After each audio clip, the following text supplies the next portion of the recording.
call a meeting to order. Alright, special recognitions. We've got a slew of special recognitions. I think they probably farkled back there, paper, rock, scissors. Who's first? I'll go first. You'll go first, Miss Jarrett, one. Dawn. Oh, you're done.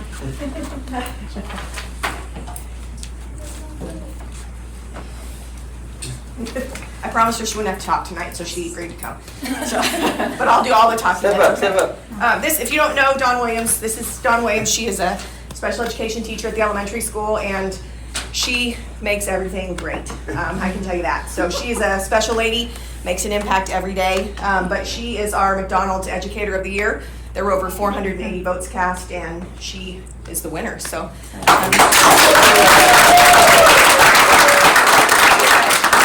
She makes a significant impact every day in the lives of our kids and our staff, and I'm lucky to work alongside of her and grateful that she chooses Houston every year. So. Thank you. Thank you. Yeah.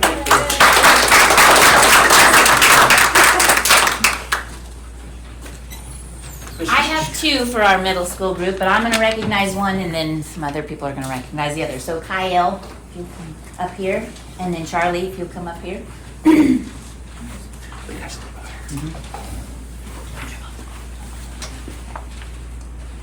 So Charlie is our student of the month, and he was recognized for the trait of honesty. Teachers and staff nominated these students who consistently demonstrate this important value. We are very proud of you, proud that you're a leader in our middle school group, and congratulations. You can come up for Kyle. I'm going to give you this. Go ahead. So Kyle, he finished first place in the state of Missouri at our Beta Club competition, which qualified him to go on to nationals, and he finished fourth place in the whole nation at Junior Beta Club. So it's very amazing. He's definitely going for first place this year in 8th grade science. 8th grade science. Was that Yeah. 8th grade science? Well, he took 7th grade science, Seventh but now it will be 8th grade science.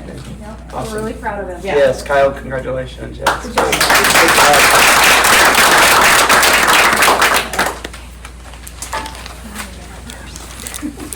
Do you want these two to leave? Yeah.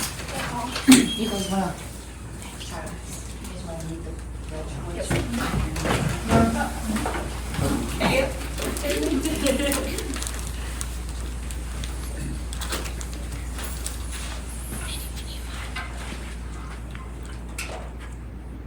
I pledge allegiance to the flag of the United States of America and to the republic for which it stands, one nation, under God, indivisible, with liberty and justice for all. Good job, guys. Congratulations.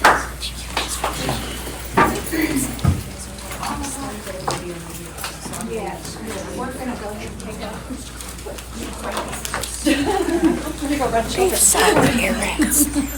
I almost tripped over the card. Those in favor?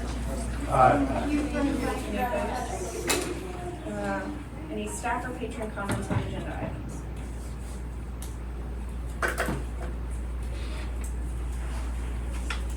Okay. Old business, track presentation. Yeah, we've got two companies here. We've got Geosurfaces, who is going to be right behind you there on the screen. We have Mammoth Construction here. We're going to start off with Geosurfaces today. And I don't see that they're on. Give them the time. I don't see they're on, so I will reach out to them. But we will move right along. So, Mammoth Construction, you're up.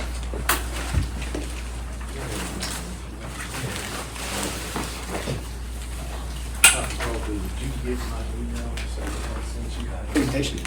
Yeah.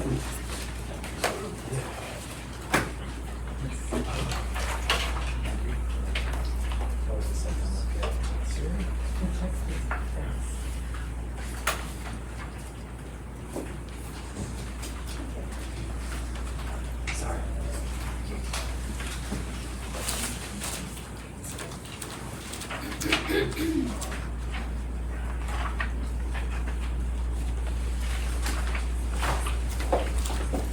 We're on. All There we go. You're welcome, sir.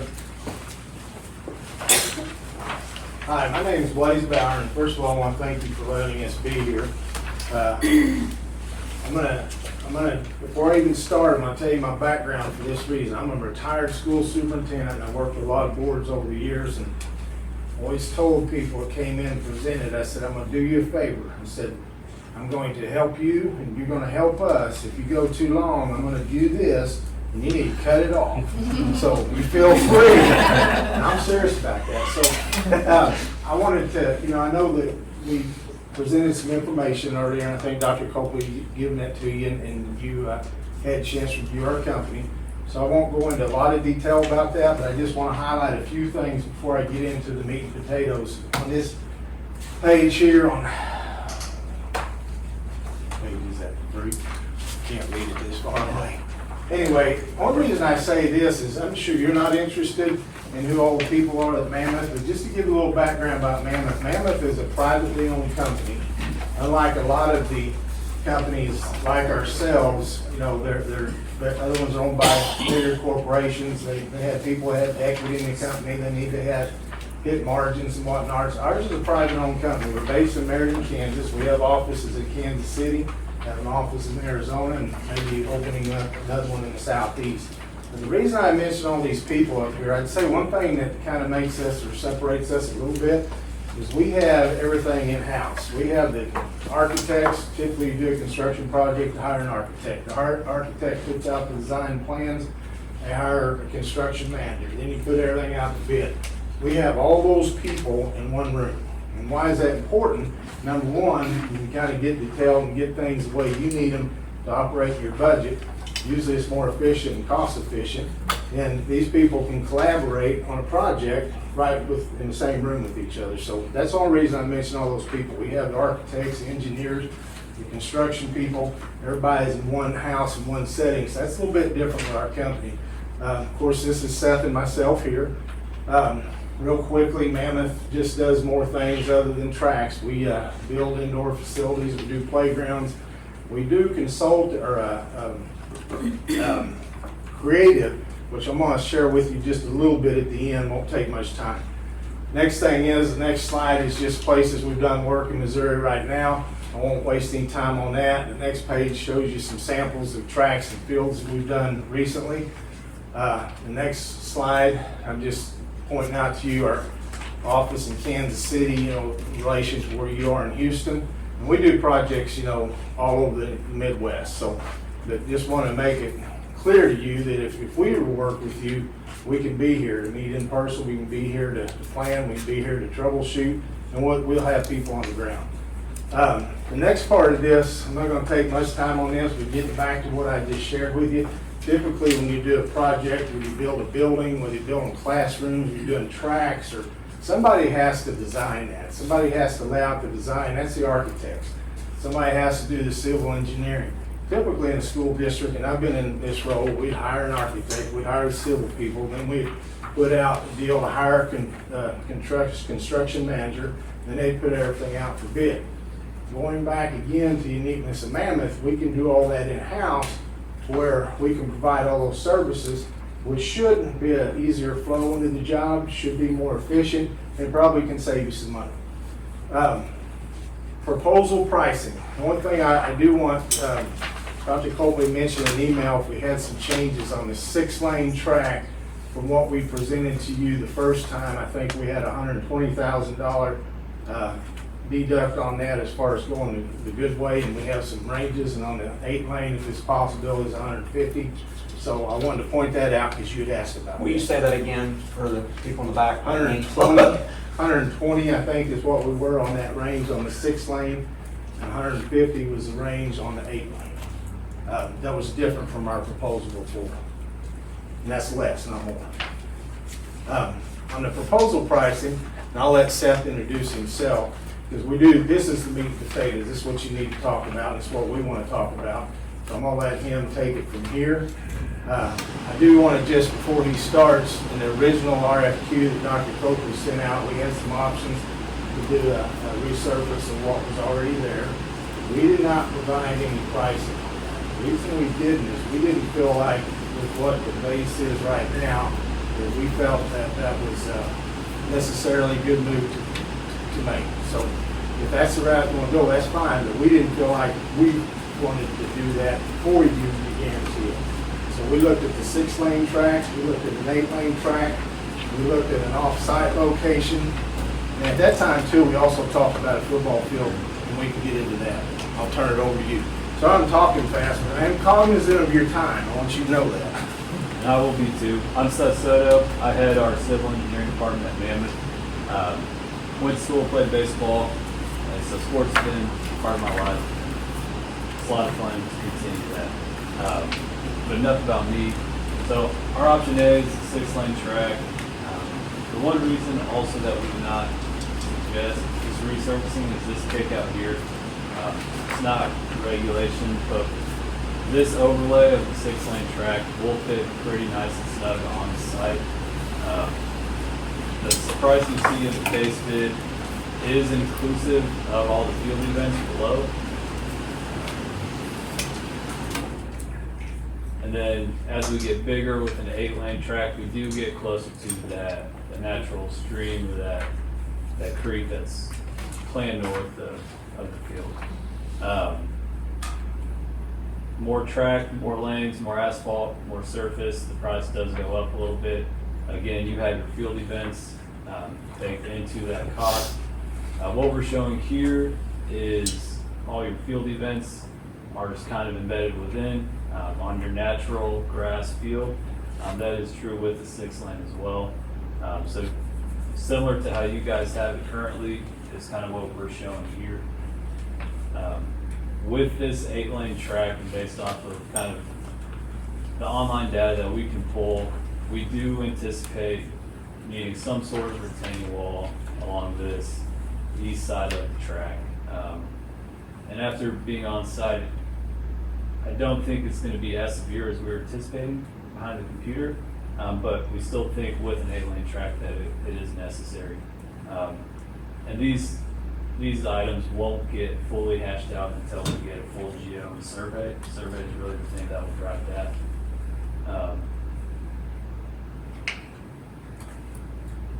And then just the construction timeline, we had an April 2026 start date.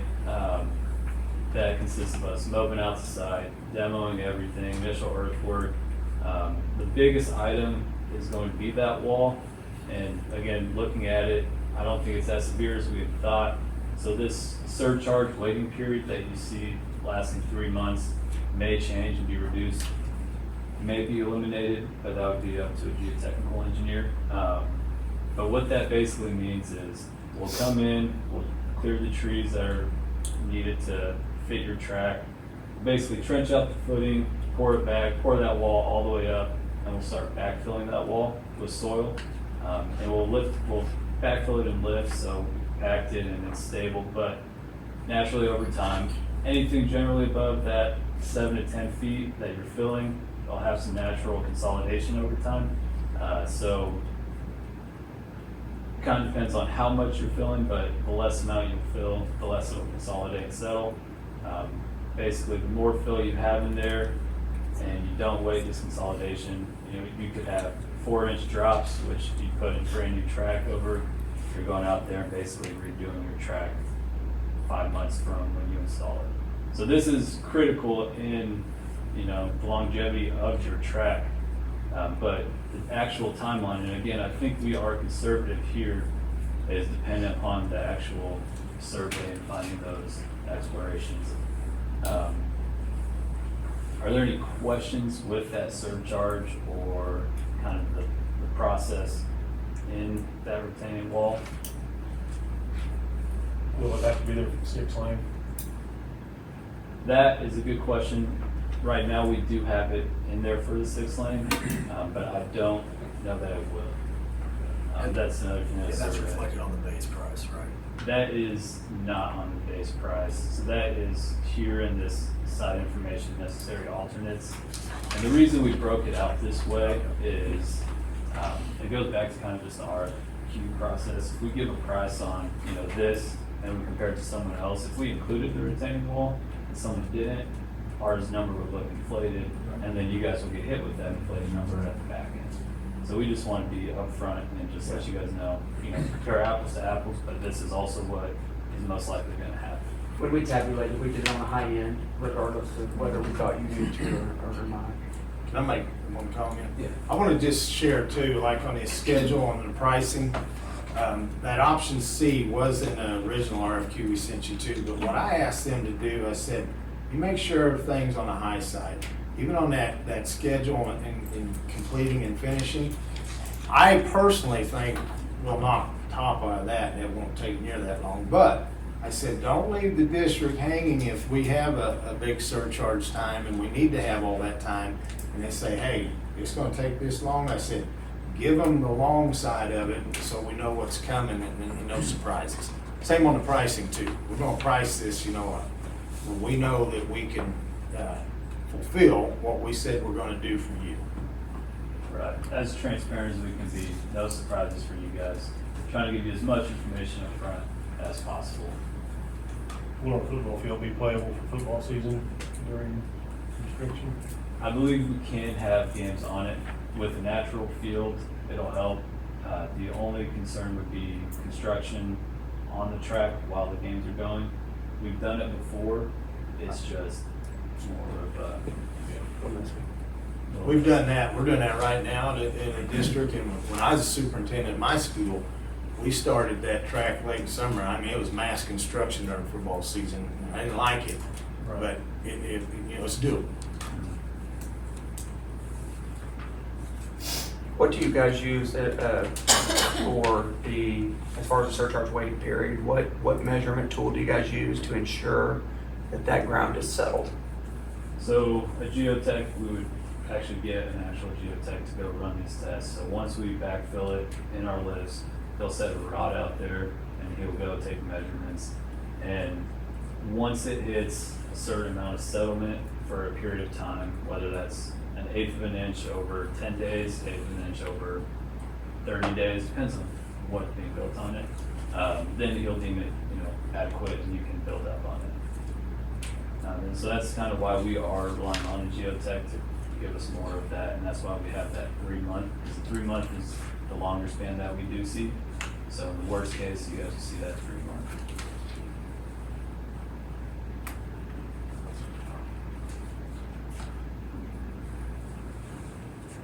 And then we did just quickly look at an 8-lane track at a new location, just giving you kind of everything that would be included with that cost-wise. I didn't want to spend too much time on this, but I did want to throw this out there for you guys. And then going back to...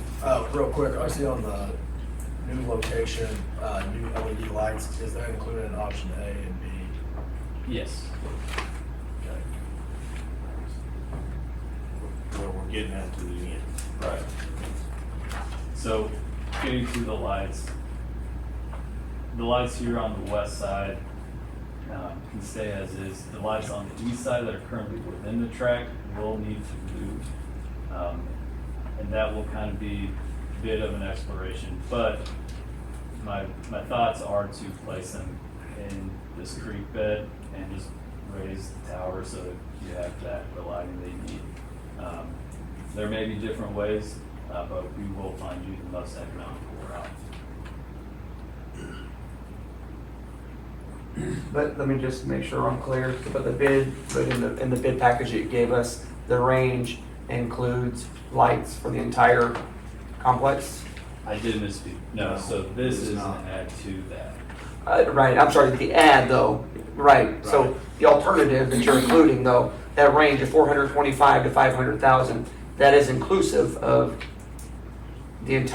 all the lights? Yes. Not just the east side? No. and Okay, that's a I just good wanna make point. We went ahead and priced replacing all your lights. And it comes down to what you have available, what you can spend. But you're gonna have, the alternative is you're gonna have some old light towers, some old light fixtures, and you're gonna have these nice new ones. But that price range that we gave you is to replace all of them. If you decide that you wanna just keep the ones on the west side and just do the east side, then we can account for that. Yep. And again, our number in that may look a bit inflated, but that is to account for the additional tower that we are assuming on that east side, or the east side of the track. And can I just confirm that's 50 FC lighting? Is that Yes. 50 FC lighting? Yes, and it is in the proposal too. If you can, I can't see it, but I know it's there somewhere. Yeah. It's there, yeah. And then I wanted to get to kind of post-track, your maintenance timeline, and what that longevity of the track looks like. Again, I think that consolidation period is key to this, but on a well-built track, day one, the option that you choose is the price that the track is being built at. Year 7 to 10, and also 15 to 20 is a restripe and respraying. I think that was somewhere around $15,000. From year 0 to year 7, there's really no maintenance. Maybe you go down to spray, but there aren't many. And when you say spray, You're not talking about rubber spray, you're talking about weed killer? Talking maybe some weed killers. Okay, that's a big hose. difference. So it's power washing. power wash. I'm gonna give you a real life example on that. In the district where I was a superintendent, we built a brand new track in 2009. I mean, ripped it out, everything new. In 2018, we went back and repainted the lines. We did some work there. It's 2025, so that track is 16 years old. We did go back and repaint lines on it in 18 or 19, I'm not sure what year it was. That's all we've done. There is no maintenance, as far as yearly having to do this, this, and this. If the track is built right and, it's, everything's stable. So there's no type of sealer that you need to put on it? No. Was the cost of your track you done in 2009 comparable to the cost it does to build one now? No. 2009 was 16 years ago. I mean, in terms of, everything's more expensive now than it was. So I mean, so we could assume that 15 or 16 years from now, if we gotta redo it, it's gonna be more than the cost of it now. If you build a brand new track. I do want to clarify that where it says track rebuild, is what that really means is this. Right now, you're building a new track, you're putting in a new base, you're putting in everything. If you have to rip off that track rebuild, is what we're talking about, is if you have to replace the surface of that track, Mm-hmm. and that's $250,000, $300,000-ish, in 30 years, if your track has that kind of life period. But you don't necessarily have to rip that track out and redo the base and redo everything like you do now. You're building a new track. You're doing the civil, everything under the ground too. So I wondered how much the cost has increased, like percent wise, how much it's increased the last 16 years.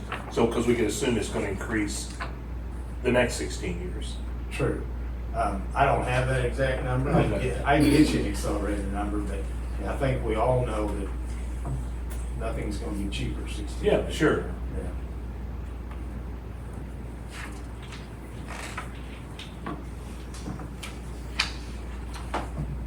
And this option C, we're just throwing out that range for the earthwork and that retaining wall that kind of went through, and then our.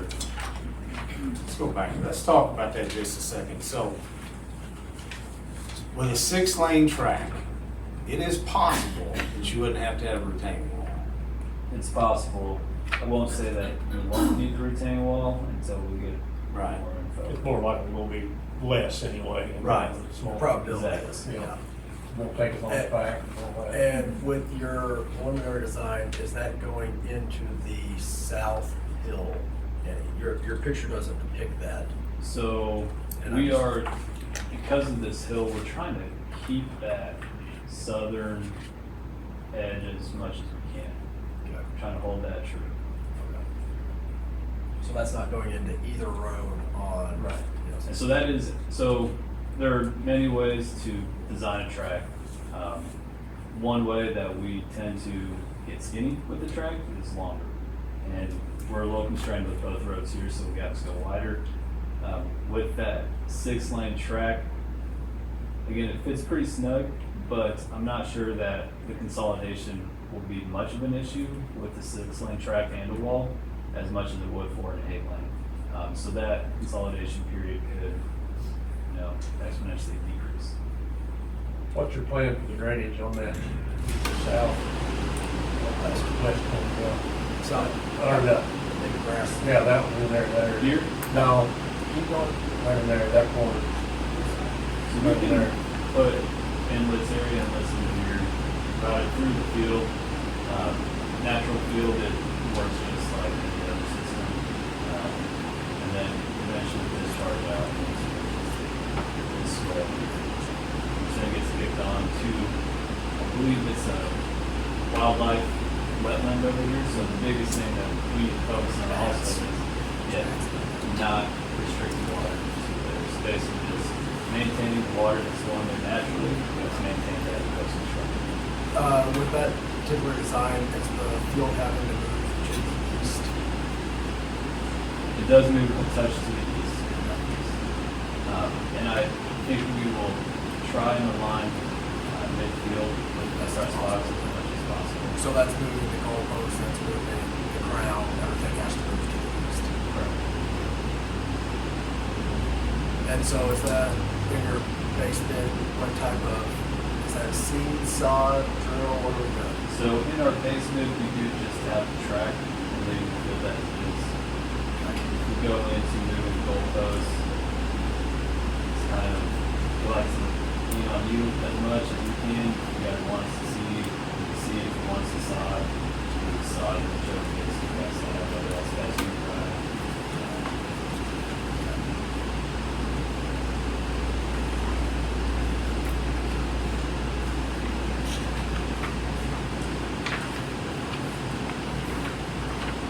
Any other questions on the wall, earthwork before I move on? I know I'm probably running pretty short on time. Didn't tap his head yet. Yeah. I didn't even miss that.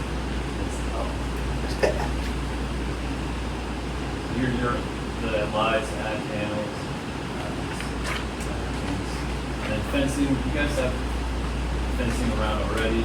With that wall, if you need it, we'll toss a fence on there as well. And just connect it to your existing fence to minimize total linear foot of the fence, just to restrict people from being able to enter the way.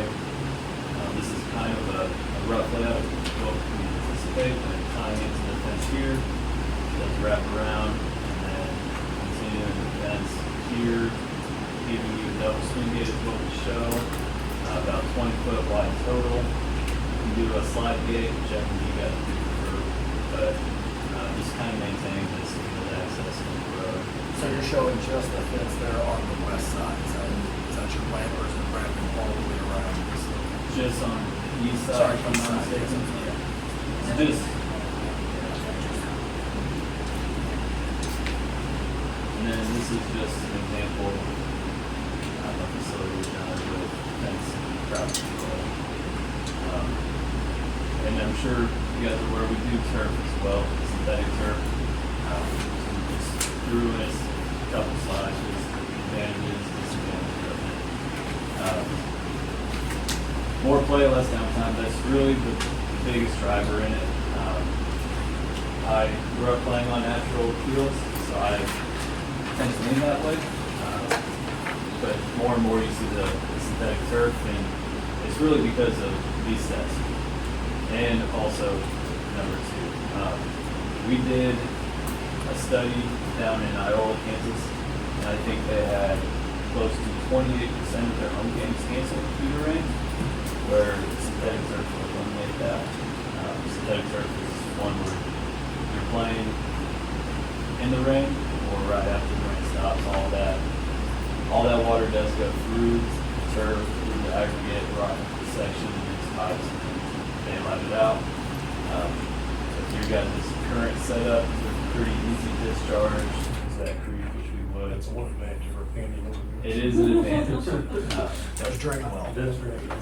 I wanted, in our original RFQ, and I know that wasn't necessarily on the agenda tonight, but we did talk about that turf field, so I was just gonna let you have that to look at. But I will say this, with the turf field, I was in a district similar to yours. It's about the same student size. That was a big deal for our community, and we did that back in 18 or 9. Well, we did it when we painted the track.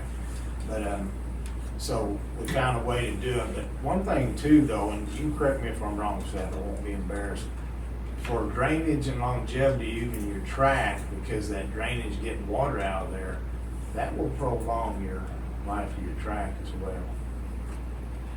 So we just want to throw that out there. We don't need to spend more time on that. I do, go ahead and click the next one. I do want to just, on these next few slides, I do want to throw this out. At Mammoth, we have a creative department. And what we've done with some schools, and there's some slides in there of Silver Lake High School, but we've done pre-work with schools to help them pass a bond issue. And many of these things we do at no cost to you, and we just roll the dice. If the bond passes, it does. If it doesn't, it doesn't. But we do things like get out little billboards, we get little renderings, we get social media productions for you. So if that were something you're interested in too, we'd offer that to help get the messaging out for the bond issue. We have a creative department, that's all they do. They do branding, they have the Blue Cross Blue Shield contract in Kansas, they do all their branding for them. If that's something that would be useful or helpful, we would throw that in as well. Yeah, and Billy's kind of touched on it earlier. Mammoth is unique in that we're design build, we have architects, estimators, engineers in-house. We also have the creative side. So where I sit, I have my estimator right next to me, the architect on the other side of him, and then I have the guys doing all the film work to the left of me. So we are all in-house under one roof doing these.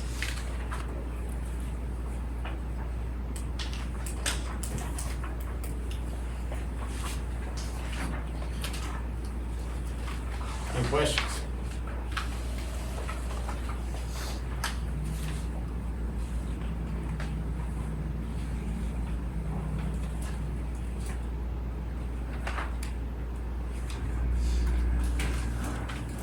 Thank you guys. So it looks like we've got Corey from Geosurfaces who just has jumped on behind you. Corey, are you there? Yes, sir. Can you hear me? Yes. So, sorry about that, guys. I'm in Austin, Texas right now. We had our budget meetings and I was required to be there. I'm actually at the airport now and we'll have to board here shortly, but I know we've been able, I guess it was almost over a year ago now, to be able to discuss this project with you guys originally. And I don't know, we did the original drone survey. We have all the cut fill calcs, and then with the retaining wall the retaining walls that will be required. We do have profiles ran on all of those. That is included in our proposal pricing. Speaking with Dr. Copley, we were about $100,000 cheaper to do the 6-lane in lieu of the 8-lane track. And then as far as the kind of similar, Mammoth's a phenomenal company. So, but same deal, architects, engineers, we do all our own civil in-house. All the designs that have been done to this point are been performed by our internal team, the lighting designs. So I guess the biggest thing with us would be is the kind of turnkey on the side of, we will manufacture and install the lights, so you'll have the same warranty there, and then we'll have all our own internal track crews do the track surfacing as well. So post-project, whether it's the track, the lights, the sod, all the natural scope, that all falls under one house as well. So I don't know, I know we've kind of gone over this in detail. I don't know if you guys have the cut fill calcs that we provided. Then as long as well as the renderings, the lighting design, and the retaining wall profiles, but same design for us, whether you would do 6-lane or 8-lane for it to be an equilateral track and be able to fit the field events. We do feel there is going to be a retaining wall along that home bleacher side and part of the radius, especially in that starting chute area. So that has not changed. We have a ready rock wall proposed in that area to where it's a little bit more of a decorative wall that'll look nice up against the running track. And then behind the track, because of that hillside, we would have all the drainage covered coming off of that. But rough cut fill counts, we have about 85 8,500 cubic yards being moved. It is a balanced site. We would have a slope that would run on the visitor, the away side, and then kind of similar to the how they mentioned, on the settlement, it would be a geotech. We did have soil stabilization figured on that far side where we would have that amount of fill that would be placed. But I think as far as job schedule, if this was to pass a bond issue in the spring, by the time we were to build the retaining walls, be able to get an interior curb and track with the lights, irrigation, and sod, it would be very difficult for us to have that ready by August to play football. And that's just being upfront that we would probably not be able to turn that, just because with sod being, it has to mature. There is that mature grow in period. So if that's I know there's ways to kind of speed that process up, but that timeline for us to be able to have the field ready by football season would be very difficult for us, especially with adding lights and the retaining walls. So I did want to be upfront and honest about that. So, but I don't know if there's any kind of questions from anything that you guys have seen or heard this evening. And again, I apologize, I couldn't be there in person. This was a mandatory morning meeting that I could not get out of. You talked a little bit about the time frame. Can you talk a little bit about when you could potentially commit to mobilization? Mobilization would be the easy part. If we were the bond was to pass and we were awarded a contract, we could mobilize. We have control of all our own internal crews. We would, build the retaining walls all the way. We would, do the lights ourselves. So there would not be any subcontractors except for the paving contractor, just because we do not do our own paving. That tends to be a pretty local scope of work to stay competitive on the pricing side. But the mobilization would not be the issue, and it would just be to be able to take on this scope of work, have the retaining walls built, and have that field, because there's field events that are going to go inside the track as well. So the part of the game field would be under construction during season in order to get the track built. So we did not plan on phasing this project in any way. It was kind of a mobilized and then work to completion. So if that was, I guess, the hope of the district, we could look at that of a phasing plan to try to have football season be an option. But the way we looked at it currently was to come in and do a full turnover, but in the time frame, we would not be able to have it ready by the first football game. So we would have no issue having the track paved and surfaced before any of the weather would change, and the running into the fall months. But with football practice and games starting mid-August, it would be a quick turnaround for that. So, but we have all the photometric maps, all the cut fill calcs, and the wall profiles as part of the submittal package that we sent in. And then there's a line work plan, and on the wall profiles we show the length, the area, and the max height in those areas as well. Hey Corey, in your bid proposal, you mentioned cement soil stabilization. Yes, sir. Is that for the entire site, or is that just on the east side?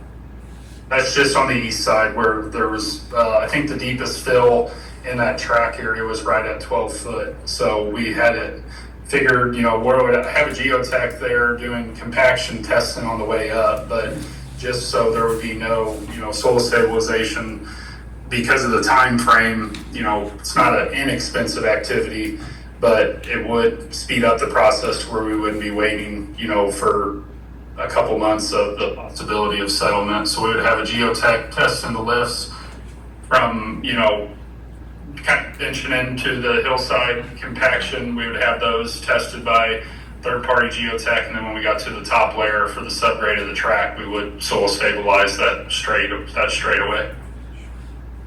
Hey Corey, one of your alternates is a vinyl fence, and it's listed at I think around 88,000. Like how many feet of fence is that? Is that gonna fence our entire campus?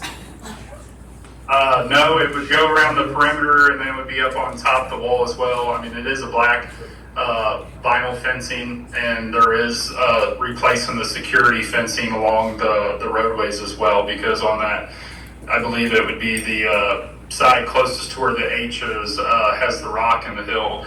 That retaining wall would run up against that road, so we would have to replace some of the security fencing as well. Okay. So you're planning on, would the road remain to the south? The road would remain to the south, yes, but the fencing with the retaining wall, in time we were to finish grade and backfill, that fence would need to come down. And so you plan on a retaining wall along the south corner? Yes, sir. It would be in the south corner, and then it would be along the home bleacher section, and then in the starting chute and the northwest corner, we would have a wall there as well. And a lot of that's just to be able to have, without that stream on the east side, without letting our 3-to-1 slope, to be able to run and back that up. It was just to be able to keep the track as close to the home bleachers as we could. With the elevations of that hillside, we needed to have a wall in those areas. And so with you planning on moving into the south hillside, are you planning on moving the football field in? The crown of the field looks like just to have it be equilateral. Looks like the center of the goal post would probably shift roughly 40 foot to the east, just to be able. Right now, the track is not equilateral, so the crown of the field, to have this be to where you could host, meets and have that measure line for an equilateral track, it would need to shift it over roughly 40 foot. 40 feet's getting over there pretty far into the creek.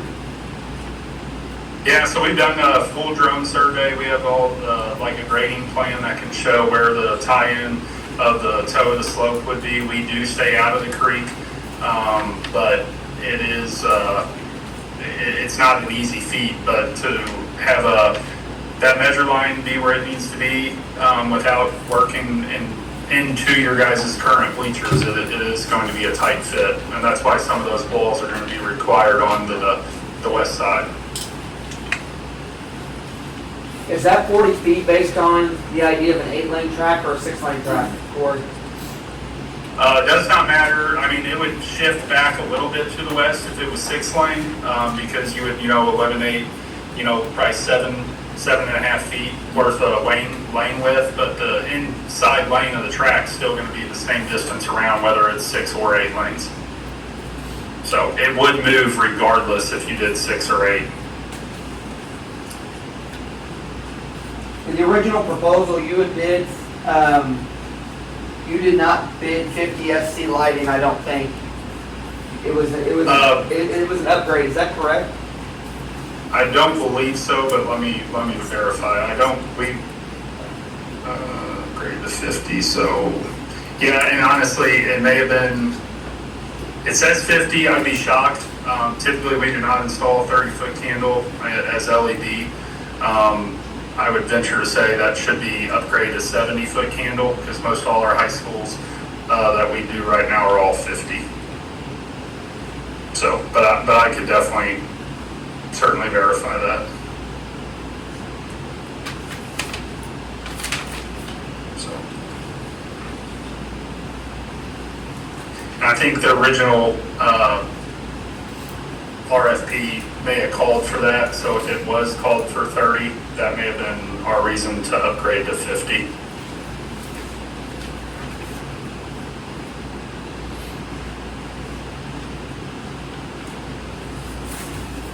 Corey, with your experience in this, what is the longevity of the track and what is the maintenance that's required?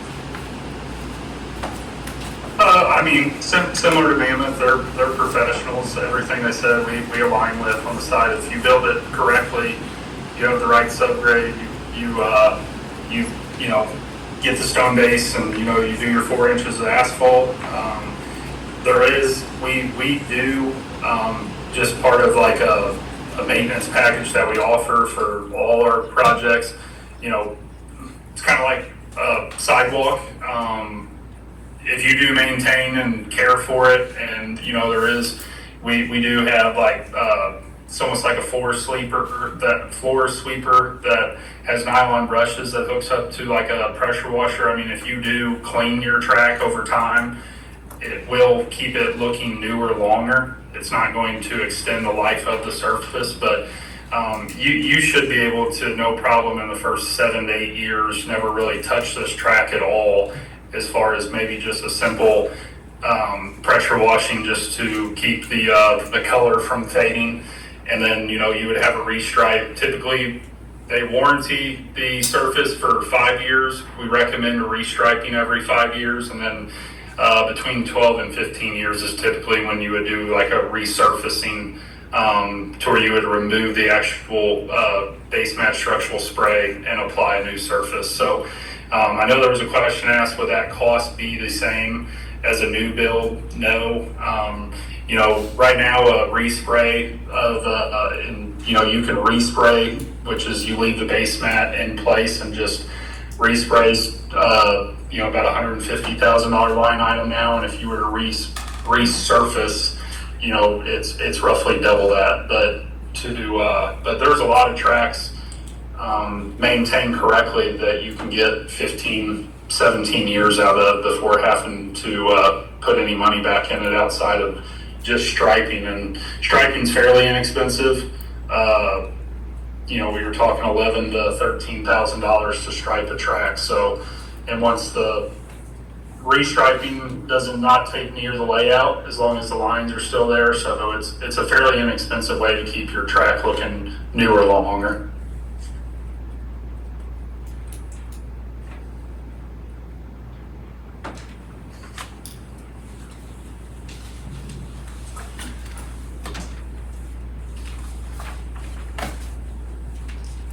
Any other questions?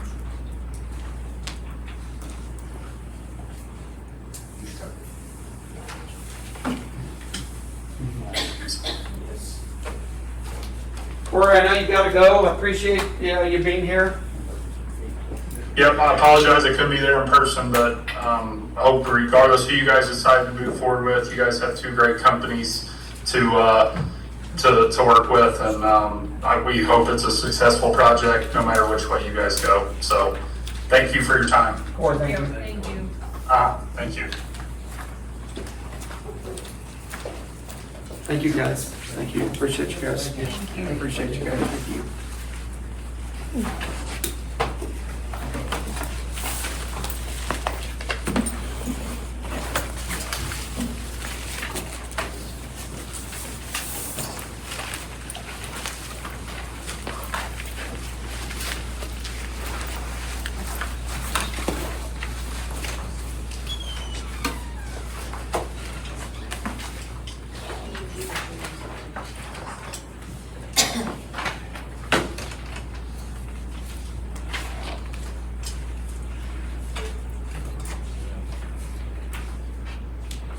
Any other discussion?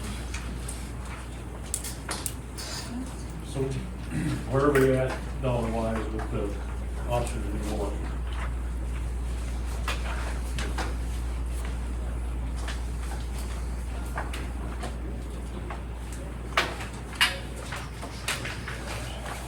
Right off the bat, food services 1.6. Therefore,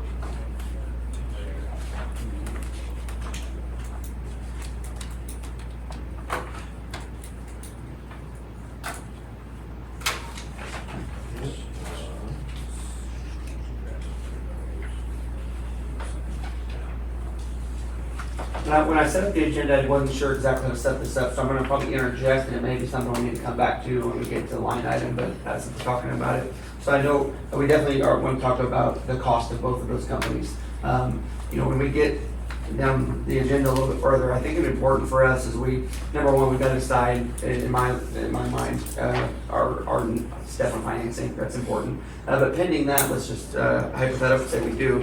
I would ask that we, obviously we think in the ballpark of those companies, but I'd like time to negotiate with both of those companies until we get to the point that we decide which company we really think is going to do the best job here for us. I think both companies, based on my research, are very similar in nature, and those schools that have used them. So I would just like that consideration for a little bit of time to negotiate with them in terms of those costs. There's a lot of things we would discuss today, like you take a simple concept out there and talk about fencing, and we really don't exactly know what that looks like, and I just want the time to negotiate that with them and really bring something a little more solid, to you guys. I think there's enough information there to decide on a vendor. Again, I think they're pretty similar. One company's been on our campus more than the other, just based on their experience from a year ago. But my intent tonight is not to recommend a company for what they provided, but to identify a company so that I can have further conversations to negotiate something a little more clear and definite for our project. So I just wanted to kind of throw that out there. Okay, so we can move on to the limited access grant construction date.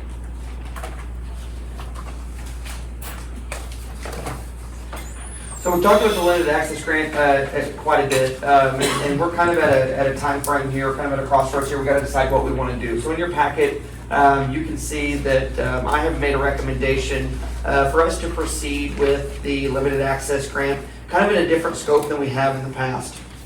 Let me get where I'm at here. So again, this type of situation is pending the bond issue. If we decide, so it's then, but my submittal here to you today is pending a bond issue. But because there's so many moving parts here, I've got to kind of step out on some of these things for you guys and make a recommendation with that pending.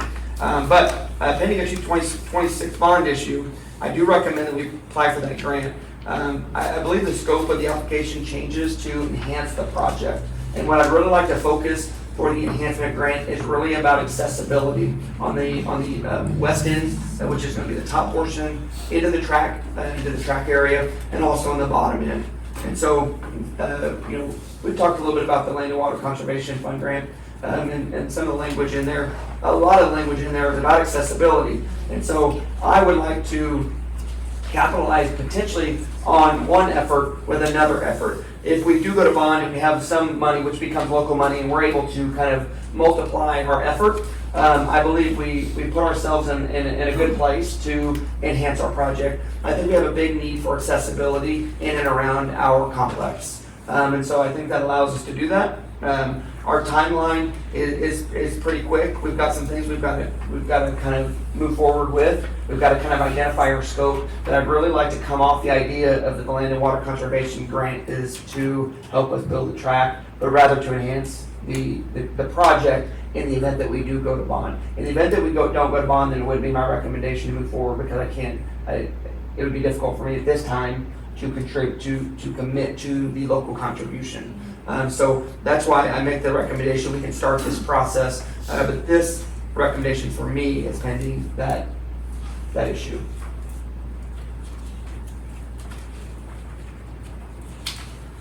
In your packets, I did just a little bit of a mock-up. I mean, you guys know the area better than everyone, so you can kind of just see there's really two areas that we would really focus on.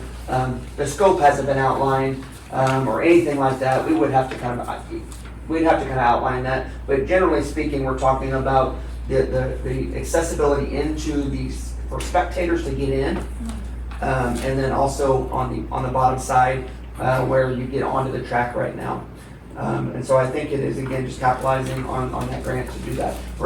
Even if we don't go to this particular grant opportunity for the potential bond issue, a lot of potentials here, we're going to have to do something to enter onto the track. We're going to have to.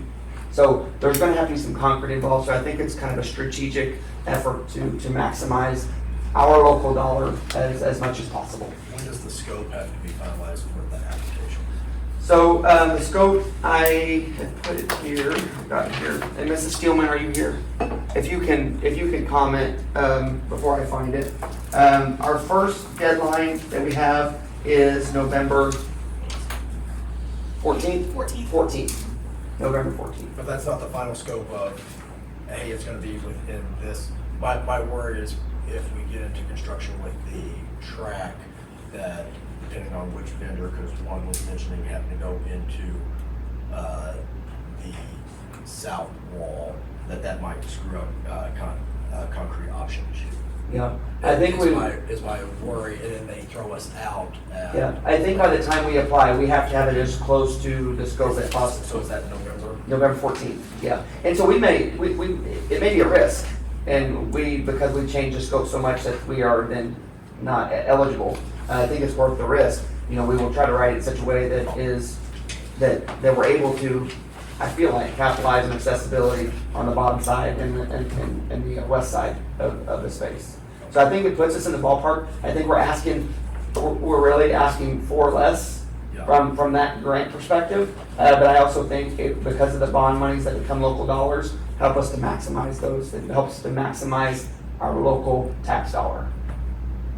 And that's more in the scope of what they like to see with the land and water. Yes, and I brought some things today.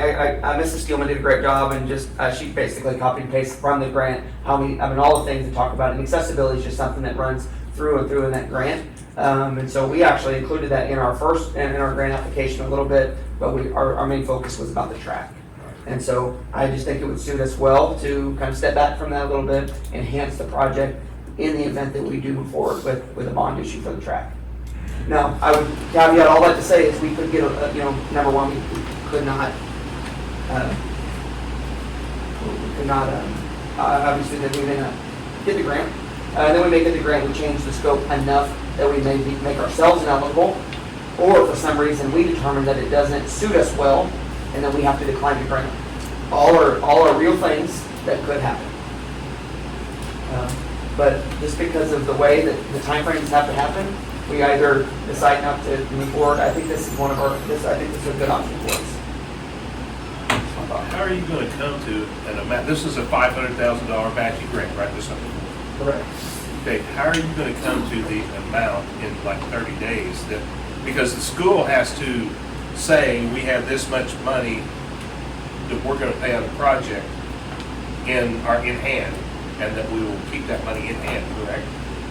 Correct. We've got to commit to that. So how are you going to get to that number in 30 days? We would have to issue a request for some proposal. We would have to ask either a local contractor to help. I also believe that the company that we choose is going to be able to assist us in getting that number to a real number for us. So you don't think that'll be a problem? I think it'll be a challenge. I don't think it's undoable. I think it'll be a challenge. Because like last time, there was like over $1 million was the, I think they were all, maybe the first one was like 900,000, but the rest of them were over $1 million that the school district had to commit to having available to pay for the project. So is there any amount you're thinking that we're going to have you got any idea? Yeah, so I don't know that amount. I don't know that amount at all. So that would be kind of a next step. But I didn't want to issue an RFP or an RFQ without having this conversation, because we haven't had the conversation about the land and water kind of refocusing a little bit. So that's why I wanted to talk about that tonight. Is that number, is that going to be brought back to the board though before it's sent in? Yeah, so just like I said, what I would like to get out tonight is not that we're deciding on a vendor and the exact amount for the exact track amount. I need to be able to negotiate that a little bit. I'm going to need a little bit of time to get those numbers so that you can see kind of real numbers as best as I can make of them. Now it isn't short order. It's quick. I think it's not. We've got a timeline for our ballot measure. We've got to have those things in place. But my goal would be to number one, work with our local contractors to give us an idea, and they are pretty good about giving us an idea of cost for concrete work, whatever it may be, to give us we have already previously had a company come in and section out our campus, and so, and provide us, now that at that time, in concrete and asphalt, it's kind of went back and forth over the years, but that gives us maybe a starting point, but I think that's dated. But we could go back to that company to give us some more information on that particular landscape. That's been several years ago that we had a couple companies come in. We'd sectioned off our entire campus. Well, I think what I'm trying to get to is, when you get to that number, is that number that the school district is going to commit to that much money to hold for that project, is that going to go in front of the board for the board to vote on? Yeah, this is adjourned to the 14th, we have a meeting the 11th. So I mean, yeah. It's a short term. It is, and so It's a short time. It is a short time, and so like I said, it's a challenge, and it would be a challenge, but I think that would be the challenge for me to bring that to you. I also would like to take the month, and it is also a challenge to be able to, I think there's negotiation within either company that you would pick to tear this down a little bit. And so I want to be able to have the opportunity to do that, to maximize our scope of our project and make the dollar go further.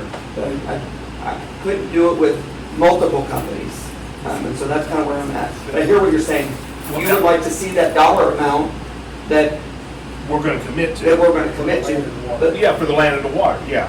Right. So, I mean, but the commitment is going to be based on the commitment would be based on what we would kind of line item, I guess you would say, in our ballot measure, because that is what would be the local match. That's what my recommendation is going to be, is to include accessibility. Let's just say it's $100,000 out of the easy numbers, $3 million. We want to take $100,000. Now, in a ballot measure, you're not necessarily going to say every single line item. You don't typically see that in a ballot measure. But from a board perspective, I want to be able to provide that to you and say, here's what we're thinking for the track, $1.9 million. Here's what we're thinking for accessibility that we're hoping to tag onto that $100,000, which is going to double itself to $200,000. We believe we can do the bottom and the top of $200,000. That's what I want to be able to come and tell you. but like whenever, even though we're intended on, I understand what you're saying about using bond proposal money to pay the Right. school, the districts. Until that gets here, once we commit that amount of money, that amount of money has got to be stay in our account, and it's got to be tied up Right. until we get the bond proposal. Right. We couldn't use it for anything else. Is that right? That's the way I understand it too. Okay. I think we have, for the amount that I think we would be are asked for the accessibility, I think our reserves would cover that commitment. Well, it has to, doesn't it? Yes, but I'm just telling you, so. Okay. I believe we have enough in our capital, in our fund Four four. from four, yeah. But we wouldn't be able to use none of that if something else come up because unless we. Correct. I mean, Okay. and that would be from the time we start to potentially a successful bond issue where we then have that revenue that enhances our. And you're saying if the bond proposal didn't pass, we'd just say we decline the grant? That is where I'm at right now. Okay. Yes. That's where I, and I don't want to be that way, but from a financial standpoint, that's where I have to be. So it's a tough situation, a lot of moving parts. That's why I'm just be really clear that the only reason I believe that I would recommend going to that grant is pending, number one, going to bond, number two, a successful bond. In the event we don't have a successful bond, then at that point, it would, at least today, would be my recommendation that we would not accept the grant. Do you know, with that grant, when the first consideration, when they decide who's going to get it, would that be before the bond proposal went to election or after? Yeah, do you have that? I don't, do you guys have it? We wouldn't find out about it until next. Yeah, it's on the back Until when? side. The Okay. back side, your submittal there, all the dates. Okay. And here's the deal, we don't have to do any of that. I'm just trying to think a little bit creatively about how we have a need that I think generally our patrons would support. And I think, so, My question with option one is that concreting the entire top that is all gravel now? that would be my recommendation, but again, I'm just telling you very broadly what I think. I think from the time you pull up to the gates, you gotta be able to get out onto concrete for somebody who Yeah, is. and then all the way over to the other far fence where there's Correct. grass right now. That's what I envision. Yeah, okay. And this isn't getting into the terraced area for the concession because we already have a ramp to the south, correct? Correct. It's not getting into any. Right, it would just be pairing right off of that. We have the tiered steps there. Yes. We would have to make sure that we have a plan for that. If the current ramp doesn't get to where we need to go on the concession stand side, we have to make sure that we maneuver through that. Okay. I was just- We wouldn't wanna go and put concrete and obviously tiered up the steps and completely defeat the purpose of that. We do have the current ramp that goes up to the old bathrooms. Again, we'd have to iron that out to make sure that that did support getting to the concession stands. Marty, I think to answer your question on that grant, May 2027 through September 2027, award letters and project agreements will be sent to applicants. So this is the process. Yeah, but we would hear, generally, we would hear back before then. We would hear back, we would have an indication that we potentially have a successful applicant. You can see back in March, even prior to bond, we would probably have an informal indication that our bond, that our application has been selected for next steps. And that's what it was last time, right? That was in March. Yeah. For the first time, yes. Yeah, I don't remember the exact date, that's a rough, yeah. And again, guys, I'm not, this is not the hill I'm willing to die on, I'm just wanting to Just let us maximize our money. that's all that I'm trying to do. I mean, it's not, again, it's not the hill I wanna die on. But if we do go to bond, if there is a way to maximize our local tax dollar for something that I think is a huge need on our campus, which I think I put in here when we did our facilities prioritization, one of the items was accessibility. And so it's not a far stretch that we're just, that's thrown in there. I do think that would, I think to add it into the bond issue is a good idea. Just, help the overall facility all at the same time. but I would include some more, some of the detailed numbers that I think, Marty, you're talking about in November meeting. I make a motion to apply for the grant as presented. I'll second. Those in favor? Aye. Any opposed? Energy, performance contract RFP. We've talked a little bit about this, and here's another, we've got a couple companies that kind of really been knocking at our door here. We talk about mechanisms to support school districts. We talk about lease purchase and we talk about bond. Those are just general mechanisms that help us do the things we want to do. Performance contracting is also another one. Again, I've been really clear and upfront with you guys. I don't have a lot of experience in that. We just have a couple companies that I think have interest in providing us with additional information. I don't think there's any harm with going ahead and issuing the RFP and let them come in and assess our campus for energy performance and let them present to the board. We don't have to do anything. So I know we talked about it. I'd at least like to just issue the RFP. Excuse me one second. Jennifer, we missed the PRTC construction update.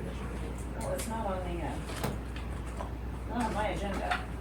I see it Right here. before the land law. Right, but it's not on.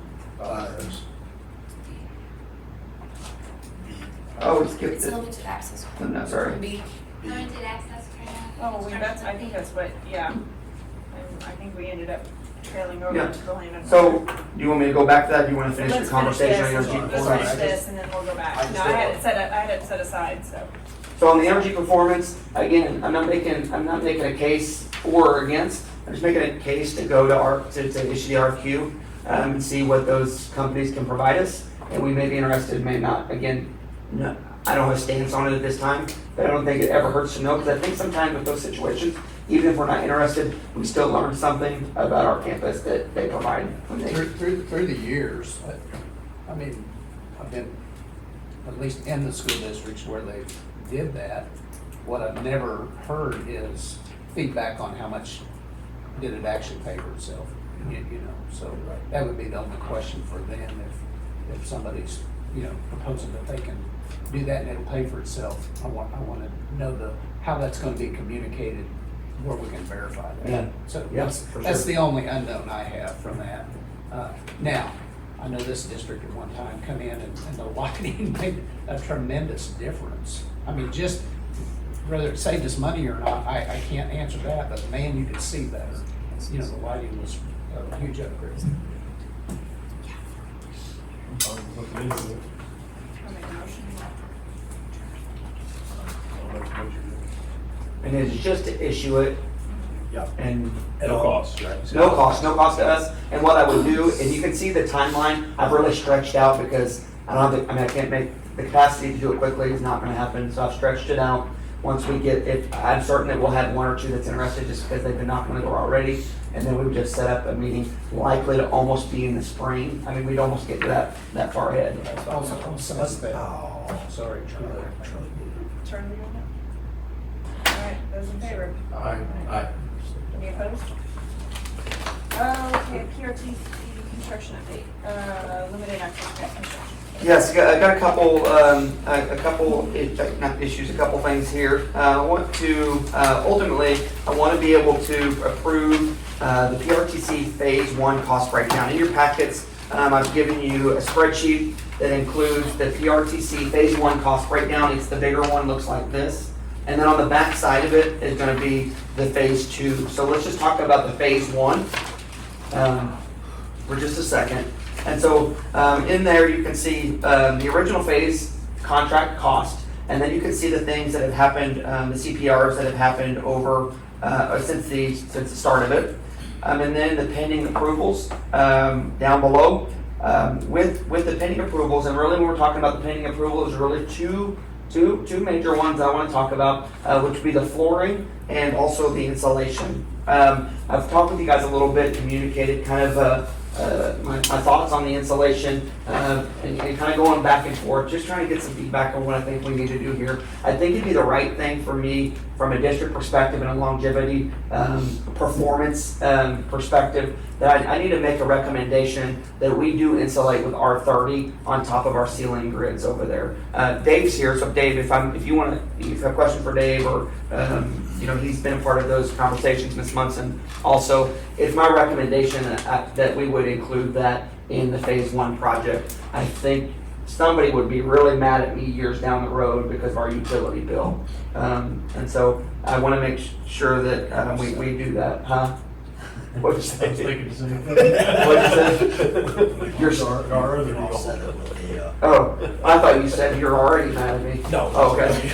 And then the other thing you can see, the grind paint flake floor. Whenever we were trying to pare down our project, the floor was one of the things that we kind of pared down. And so we really still can do that. I think that the options really are, and you guys seen the kitchen over there. We've got the resin flake floor, so that's the option that I'm recommending to finish out Phase 1. The other option would be to grind down and just polish the concrete. Number one, we don't know what's under the paint.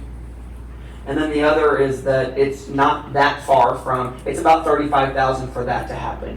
And so there is an increased cost by doing the resin and flake flooring to match the kitchen, but I think it's worth it to finish out the project. So it would be my recommendation that we do that. The fire riser wall was something that had to happen when we did the walkthrough. That sprinkler system where it comes into the backside of the welding classroom had to have a wall that was not originally included. You can see the insulation of the ceiling at R30 value. An HVAC door that needs to be infilled. The ag closet we kind of talked about. We thought was kind of some space that we thought was we could make something with the space. And so you can kind of see all of that. After all of that kind of runs through, we still have some money left over for contingency expenditures, and I want to kind of leave it there. I don't want to kind of price ourselves out of that. In the event that nothing changes from Phase 1, then I'm going to move forward to purchase supplies from the Phase 2. Okay, so right now we're sitting in a little over $8,000 to kind of to the good for Phase 1, but we've got about a few weeks here that anything can happen, so I want to keep that there. So that's my recommendation for Phase 1. Before I move into Phase 2, do you have any questions about Phase 1? I know we did a walkthrough. It is really coming along. It's really looking great. But I do need to land a couple of these larger CPRs because the flooring is one that it's got a it's gotta be scheduled pretty quickly. Are they on schedule for completion, is what they're thinking? So that everything but the flooring, they're likely to have to extend the flooring a little bit they can't do that until we approve the CPR. But with phase 1 and phase 2, they would conduct that in 2 phases. We want to get our classrooms in the new place first, and then we would come back in the second phase. In phase 2? In phase 2. In phase 2, price when we get to it, the amount is included. Is the state okay with us doing phase 1 expenditures during phase 2? No, we would wrap up phase 1 project. We would be able to purchase some supplies. So let me give you an example. Like we would be able to purchase, there's a couple doors which are not on here that came up just today that have to do with fire rating. That we potentially could purchase the doors that have a higher fire rating that we could exchange out of phase 2. So that might be one thing that we can do. There could be another expenditure. Part of phase 1 also was the sink project that was going to happen out in the shop area. Yep. And so if we have to go ahead and jump onto that, we can. I just would like to hold off as long as possible so we make sure that sink and universal space fits the bill for our planning of phase 2. And we just haven't outlined all of that yet, if that makes sense. So we're working extremely hard to get phase 1 kind of wrapped up. And that's where we're at. Any questions on phase 1?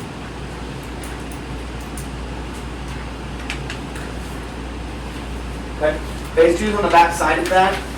Phase 2 generally was going to be the expansion of those classrooms. If you recall, when we first started that, our first bid, our first package that we got was in excess of $400,000. We continued to kind of pare that down a little bit to a scope that we thought was still okay for us. We got down to about $385, and we've continued to negotiate that price down even more. Right now, we're sitting in a phase 2 contract of $318,000, and so that is generally going to get us the corridor with the expansion of the math classroom and the graphic arts classroom, flipping the bathroom doors. And that really is, as far as landscape, that's what we're talking about in that phase 2 portion.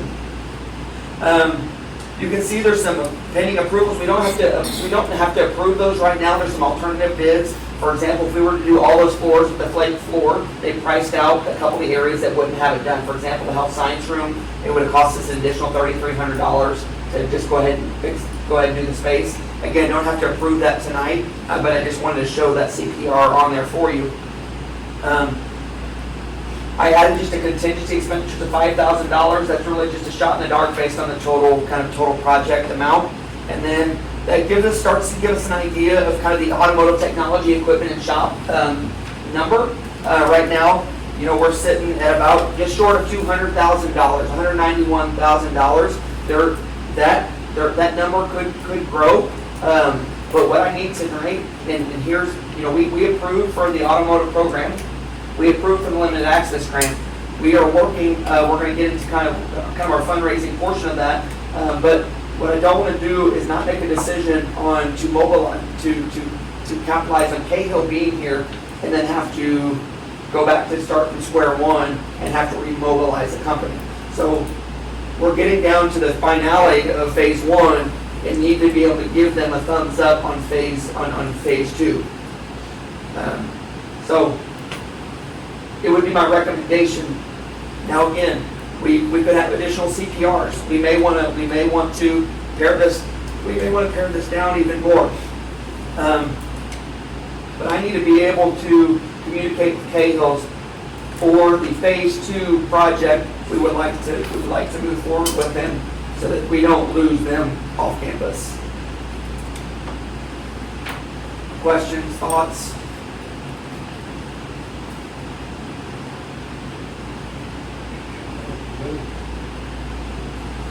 I will tell you that there's a number on there that's a negotiation piece for me. I'm not ready to make a recommendation for it. You can see it in my notes there, which is the Bartlett and West Design and Construction documents of $24,500. Right now, I'm working to pare that down to something that still is in compliance for us. But I think that for the scope that we've really narrowed down in that project, I think that is, a little overkill.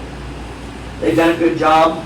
It's not that they haven't, but in a place where I'm trying to divert more monies to the automotive technology shop and equipment side of the house, that may be an area. So not ready to make a recommendation on that, but it's an area of consideration. And I'm working directly with Bartlett and also Cahill to get that price down or eliminated.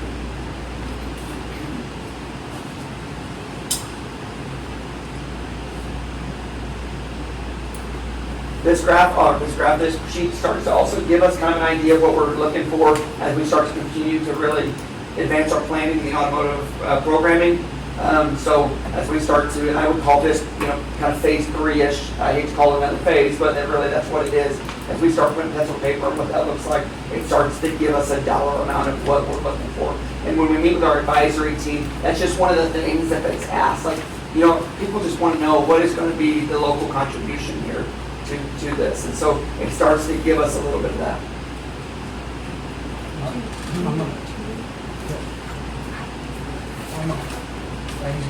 think I'm going to start with the first one and recommend we approve or make the motion we approve the PRTC Phase 1 cost breakdown change proposal. Do we need to do these individually? Yeah. I'll second it. No, not, you're doing all of these, right? I'm doing Phase 1. Just all Phase 1. Oh, okay. Breakdown page. Then on this one, it's going to include breakdown plus moving forward with page. Well, I said you're putting all that, that's the pending approvals. Yeah. I heard the motion is second on page 1. Those in favor? Aye. Any opposed? And then you have the second one. I think the motion that we're wanting right now is that we proceed with a partnership with Cahill Construction for Phase 2.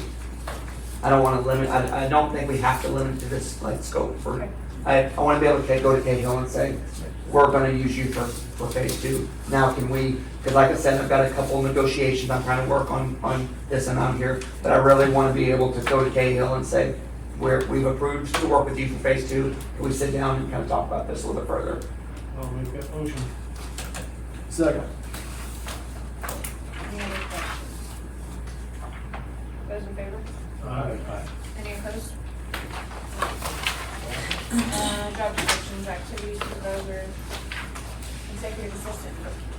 Yep, just as a reminder, we're just trying to be diligent and kind of updating our job descriptions. We're going to try to do one or two per board meeting.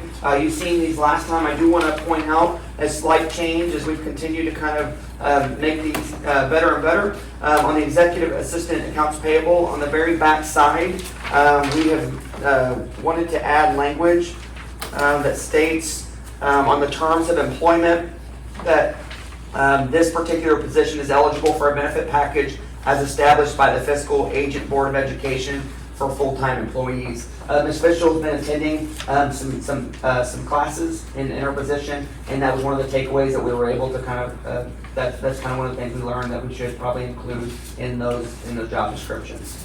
So I would make a recommendation that we approve both of them. The executive accounts payable and receivable bookkeeper position would be with the change on the terms of employment that would read eligible for a benefit package as established by the Fiscal Agent Board of Education for full-time employees.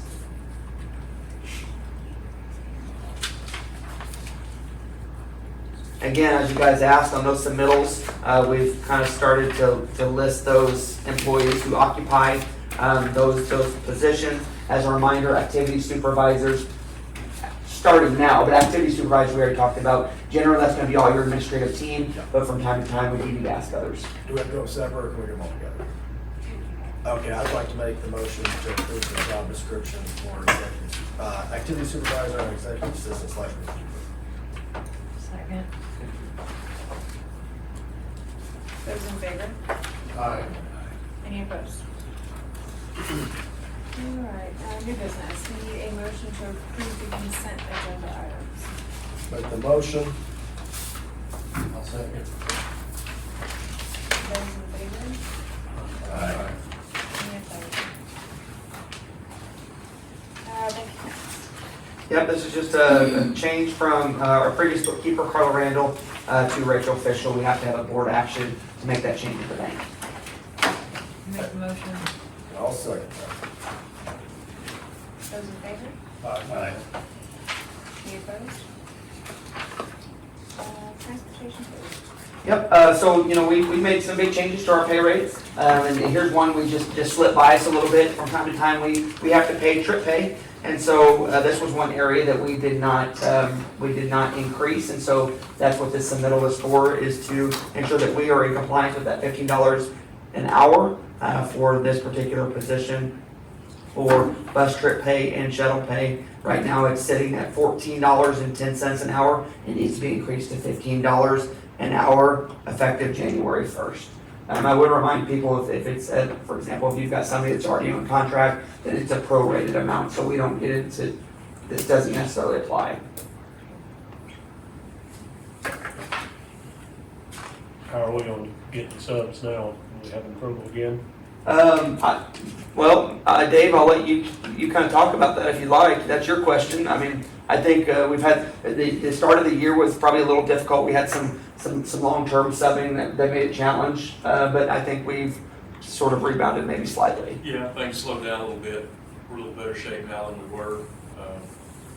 Hoping to bring on another sub or two here right away, so looking forward to that, especially for spring. We need all the subs we can get. I don't know the exact amount, but I think just within the last probably 6 months, we've added three sub drivers, 3 or 4 sub drivers. Yeah, I think 3. Yeah, What's neighboring schools pay subs? I can get that information. I don't have that information, It's more than. but I'll one. get that. 15's not much to pay a person to be responsible to drive a bus with a bunch of kids. I didn't realize we were that cheap still. I wouldn't touch it 15 an hour if I stayed home. Would it kill us to go to 20? I would want to run those numbers. I can't make that, but if you let me, I need to run those numbers to see what our average payment is.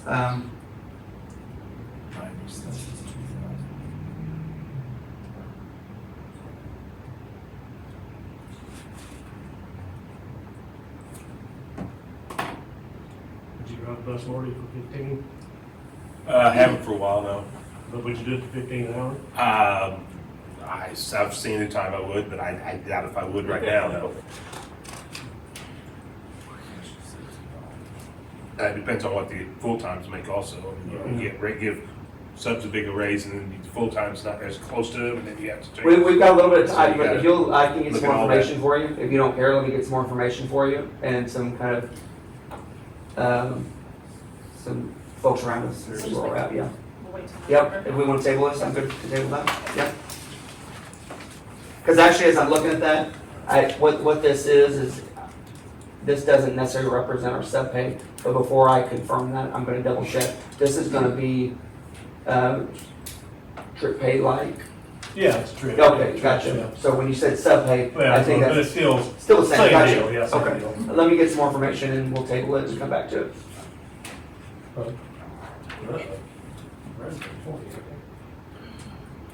MSBA 2025 D update. Yeah, so in front of you, you've got the MSBA 25D policy update. And again, if you haven't had time, MSBA's doing a great job with those videos to kind of just give you a little bit of snapshot of what those changes are. And so this is just for review only. The policy and the updates have been pretty heavy here on the front end of the year.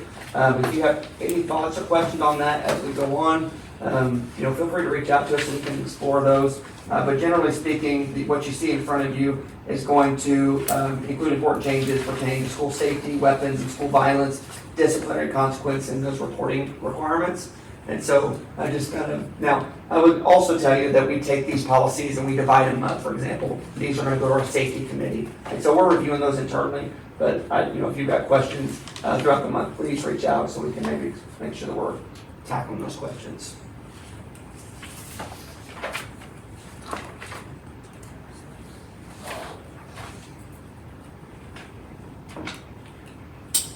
Job descriptions, read only, automotive technology and exceptional child development director. Yep, we just, we've got 2 more up for you at random, but you guys can take a look at those. You may have some thoughts already on those, so we'll kind of hush for just a second if you got thoughts on those.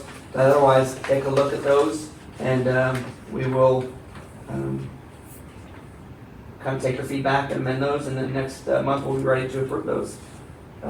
Ms. Fishel's obviously not here, but I want to just commend Ms. Fischel. She's done a great job taking a lot of different versions of job descriptions and putting them together into a very consistent format. So I'm really glad we're kind of starting this process.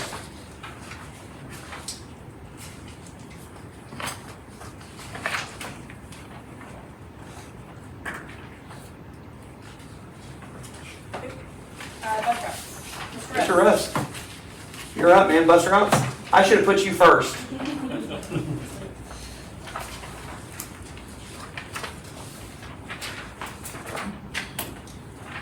the print-offs. Yep, they got them in front. Anything you want to highlight, Mr. Russ? I just very few changes, I think, from last year. Should be basically the same thing. Just minor adjustments from the previous year. So if you have any questions on any of that, just let me know.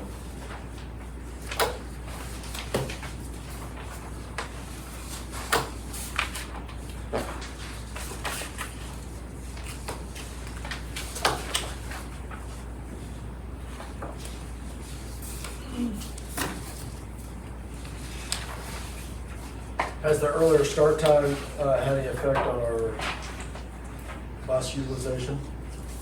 Not really, they're just starting 5 minutes earlier, and they're coming in with 5 minutes later than normal in the afternoons.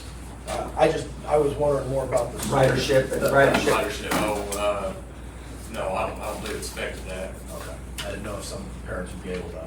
It'd probably be a small amount. I just didn't know. Yeah. Now, if it'd been 10, 20 minutes difference, we might see a difference there. Yeah. I move to approve the bus routes. Second. Those in favor? Aye. Any opposed? So you're right, those upgrade lights, but that is really helpful. That's 50 cc. I got on that a lot faster. 2026 bond issue. Yeah, a lot of things that we're talking about are really contingent on this topic, and so I just wanted to just put it out there, pretty pointed. You can see kind of what I put in the middle, pending a decision on the 2026 bond issue. Information and feedback will be solicited to create a final ballot proposal. We've got a ballot proposal in the event that we do approve to go to bond in 2026. That is not, I don't recommend that we're approving that tonight, but we're looking at the draft to continue to provide feedback. If we go to bond, then I would recommend that we approve that in November, no later than December. What I really like about this is paying off the PRTC though. Roughly $800,000 of removing that debt on the school district. I think it's really important. Cash flow. Help with cash flow for these other initiatives that we have. Whether it be like a land and water grant where we have the money set aside to do that, so.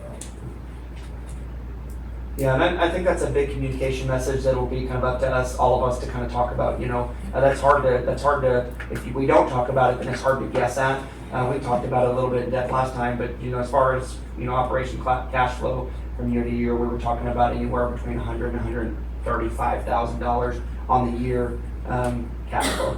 Yeah, I mean, it's just that the track takes a lot of our time. I mean, we had 2 presentations on today, but there's a lot of other things that go into this bond issue that's not just the track that are going to be potentially taken care of. So. And one thing, I kind of go back to Marty's point. Marty's talking about, our local contribution, even for accessibility. There is a challenge here, and that's why I say latest December, is because I want to be able to provide, at least, that our community, you guys and everybody is close to those amounts. The ballot language is not going to say for the middle school light renovation, we're going to spend this exact amount, but I want to be able to communicate that clearly, so we're all on the same page, we're all communicating the same message, that this is kind of the ballpark of what we're looking at. So we're kind of all rowing in the same, rowing the same way. So there's a tall task here. I'd like to say November's the time frame. Now we can do it in December, and we've done it later. I just don't think that serves us well to wait until the last minute to do that. Yeah. I mean, to potentially do gym renovations to the middle school, pay off the PRTC, new track,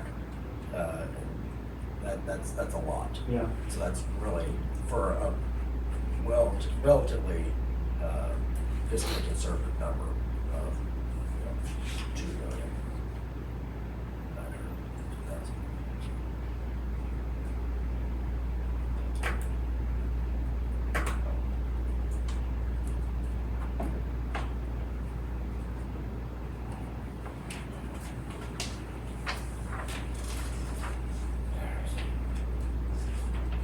When we know for sure the amount we're gonna ask for, that'd be when we write the ballot language, right?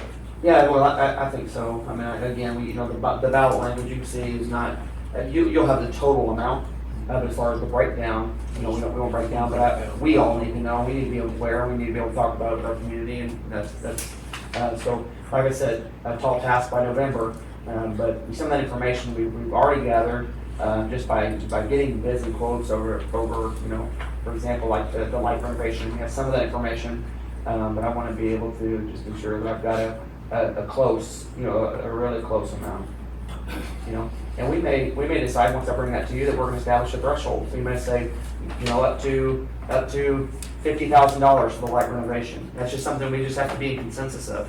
We're not going to go more than $2 million $2 million on the track, regardless. Scope, no matter what it is, we're not going any more than 1.9 or $2 million. And I think that's where that's what will serve us better, is when I have that information that we kind of land that plane in those individual buckets, for ourselves, so that we can be accountable to those projects, so. Right now, I'm going to provide some information. I'm going to take basically our conversations, I'm going to take kind of our master planning information and try to do the best kind of culmination of it all. And then we just, we come to consensus and decide. You want to spend $50,000 on the middle school renovation. Maybe you want to spend $75,000. I'm at least going to provide some of the real numbers that I can kind of ascertain before we meet next, and then we just come to consensus on what that is. I think we have 4 solid items that support the work that we've done from a facility standpoint. Now we just got to put some price tags to it and be in consensus to those. I just wanna make sure that, we say we want 2.9, but it ends up going to 3.2. I wanna make sure we know in time to ask for the 3.2 instead of 2.9 or something. What was those things you said, Jeff, said, things that you listed there? PRTC, gym renovation, Middle school? yeah, fine arts, as well as the track. And then what we'll have to put in for the land grant, that grant we got. Right. Our part of that, whatever that number Yeah, ends that's up the being. track. Yeah. That's including that. That's kind of, It's really how we put it in there. I mean, there's no reason not to be super transparent about every single bit of that. You know what I mean? I call that really, that is part of our track project. That is really part of our track complex project. We can call it whatever we want. We can list 5 items, but I think that, I think it's important for us. So when I give you an original ballot draft, and then you got a second draft. If the second draft included also some that, like, I had not included any accessibility language because I hadn't given consideration of land and water conservation fund grant. We gotta kind of watch that too, because if we don't get the grant, we've got to mention in there that we want to do accessibility, but we don't have the grant to do it.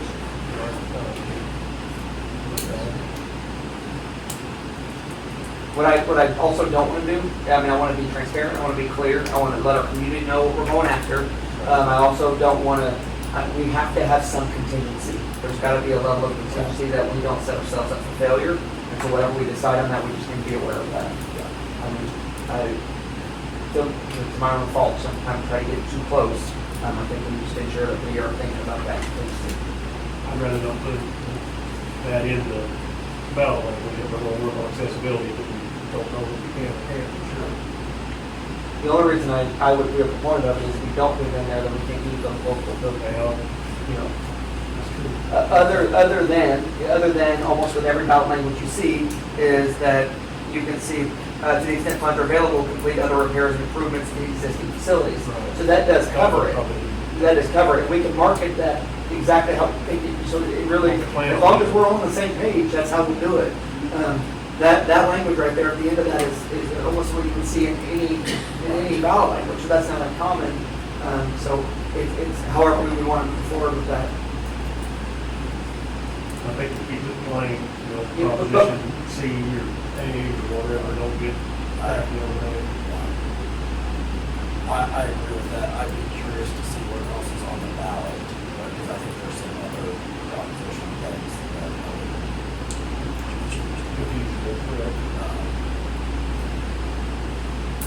And honestly, you know, we may, I think it's important for community to know that accessibility is a big deal. yeah. You know, I'm talking about for our elderly population. When we talk about accessibility, we're not just talking about, you know, a wheelchair. We're talking about stand up there Friday night and watch people walk from point A to point B. It's hard to watch. So I want to be able to communicate with our public that we're going after that. Now, depending on whether we get the grant or not, maybe we still do some of it, maybe our scope changes because if we're successful or not, but I walk, you know. But we don't have any clue what those costs are on the accessibility side of things yet. I wouldn't feel comfortable throwing it out there is what I would say.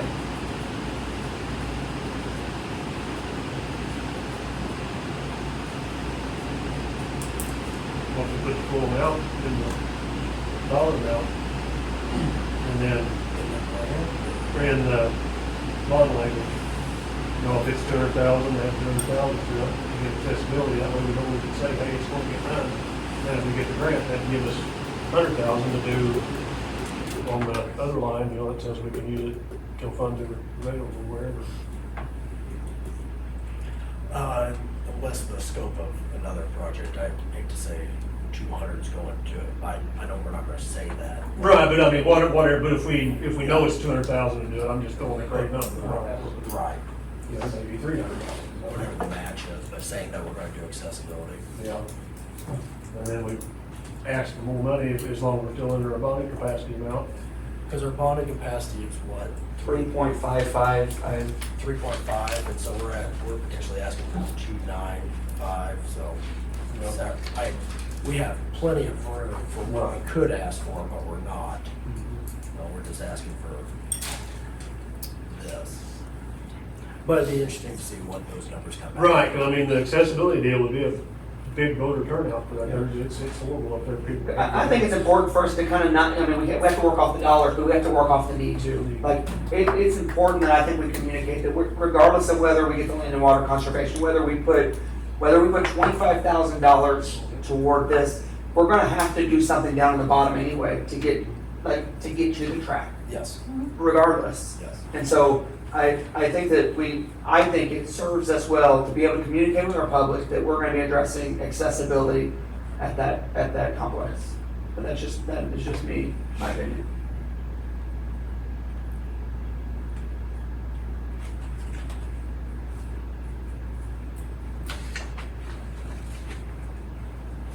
Again, we're not proving ballot language here. We We just want need to to, make but a motion to move towards bond.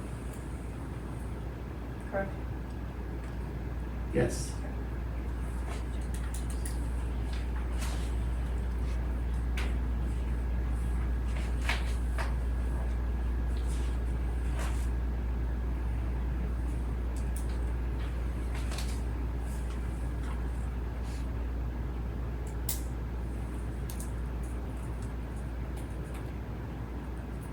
So the motion is to consider a bond issue in April of 2026 or to. Yeah, is that the right word? No number or anything on it, just. Just read off. Yeah, our number, so I think the motion is, yeah, I I think. make the motion to consider a bond issue in April of 2026, move forward. The number won't come until we Approve the ballot approve the ballot language. language. Next, in November or December. Yeah. I'm gonna shoot hard for November. I mean, it's gonna, like I said, I'm gonna shoot hard, because I wanna be able to communicate in a very timely fashion with our community and not feel rushed. But, I'll second Charlie's motion. Are there any other questions? Those in favor? Aye. Those opposed? No.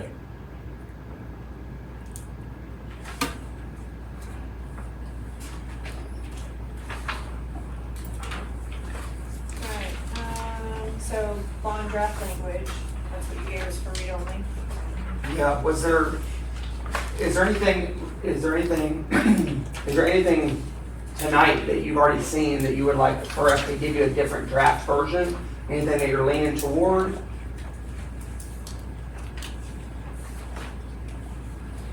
Again, kind of back to Marty's point, that this is where this would be listed very specifically about the amount. Right now, we've got the amount in there as $2,950,000 for the purpose of providing funds to renovate, construct, equip, and furnish a new track and natural field at the current location, to include additional accessibility measures, to renovate the middle school gymnasium and exterior of the Fine Arts Building, to pay off the Pioneer River Technical Center needs financing, to the extent funds are available, complete other repairs and improvements to the existing facilities of the district, and issue general obligation bonds for the payment thereof. And then below you've got about half a dozen potential proposition names. So you have to put the amount of the Pioneer River thing.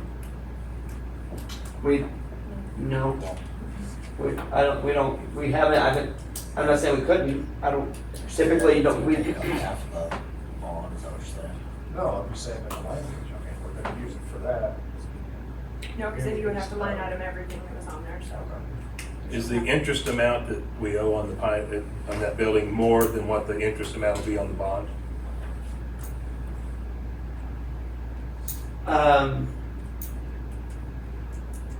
I believe, I'm gonna cross-reference and tell you that I'm gonna follow up with you. Okay. But I believe that the interest is gonna be lesser on our lease purchase right now because of the rate that we received when we got it. The problem that exists is just overall cash flow. Just overall cash flow from year to year operationally. And we also won't know the bond percentage until we sell. Until after you issue. But even at that, I would say that the rate that we got, and that's why we had, that's one, even she was here and I talked about that a little bit. That was one of the reasons why it maybe hasn't been considered at this point. Can you get a cost of how much more it will cost us on interest wise if we went ahead and paid the RTC off as it is now, as for payments, what that interest is gonna cost us, as to how much that will cost us in that same amount of time on the interest on what we pay off for the bond, Yep, I'll get to that. that difference.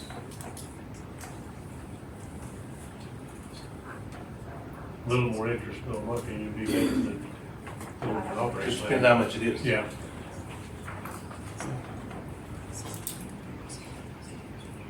Track vendor.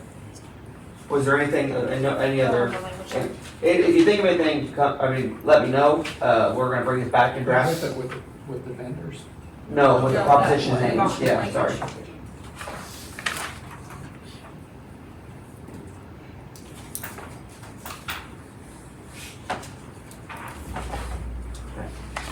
Alright, track vendor.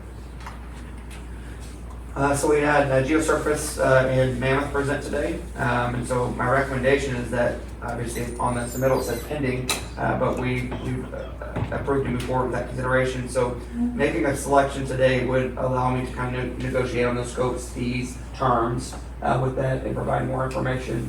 I think better solid information. So I'd like to narrow that down. if we feel comfortable narrowing that down at this point. Do you have a preference?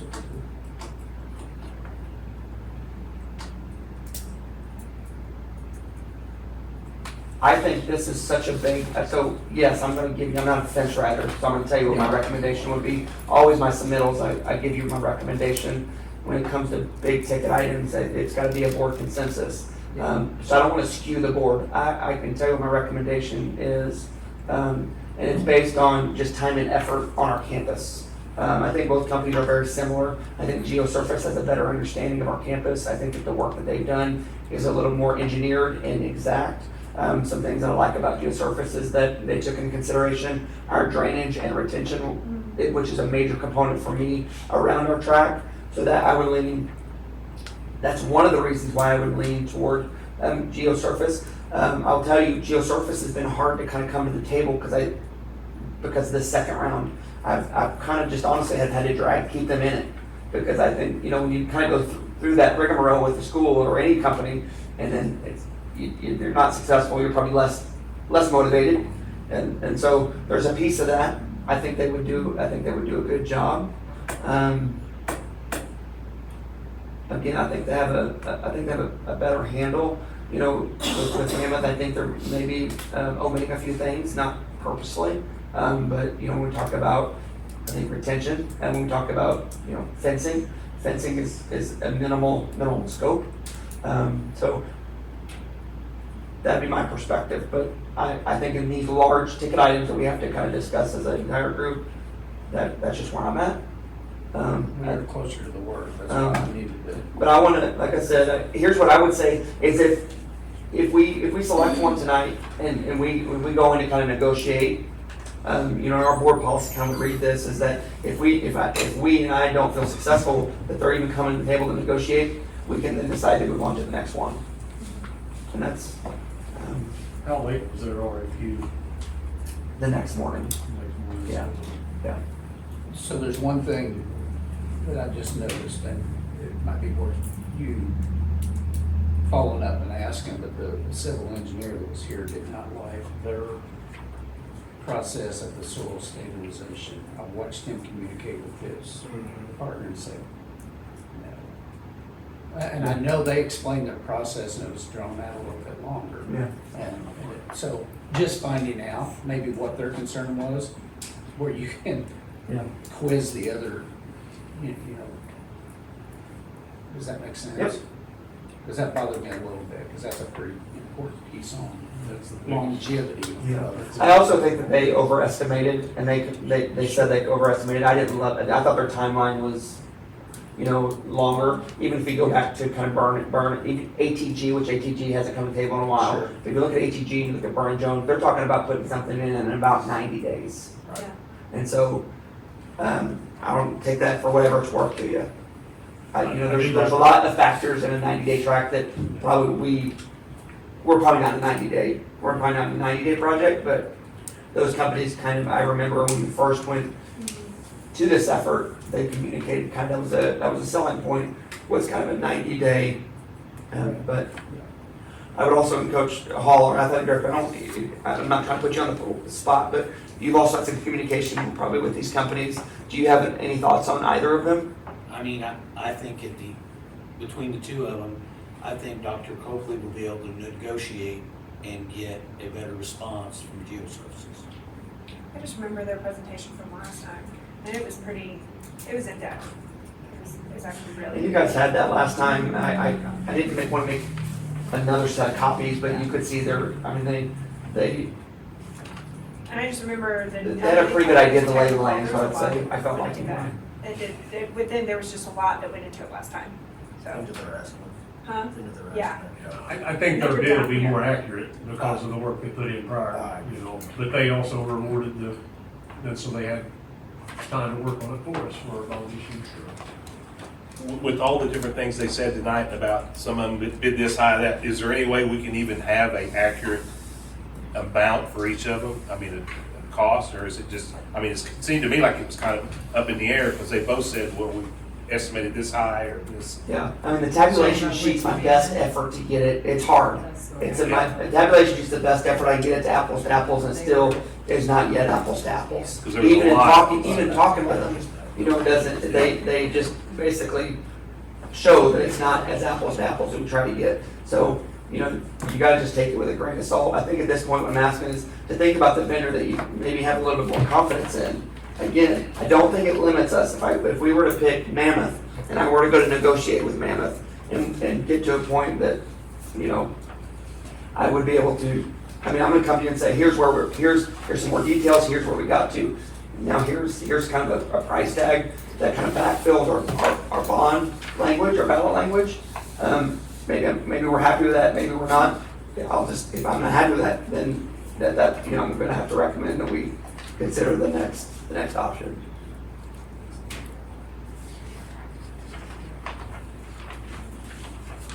You know, this is a smidge different process than we did last time. We just selected one. I think there is room for negotiation.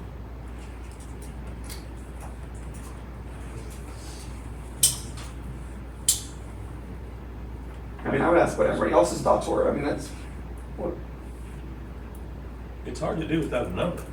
I mean, that's the whole point of the whole thing is the number. Yeah. But if you can't get one, and I don't see how you could come to either one that was. And I tried to run some scenarios for you in that tabulation sheet, but it's all speculation. Yeah, that's right. All speculation.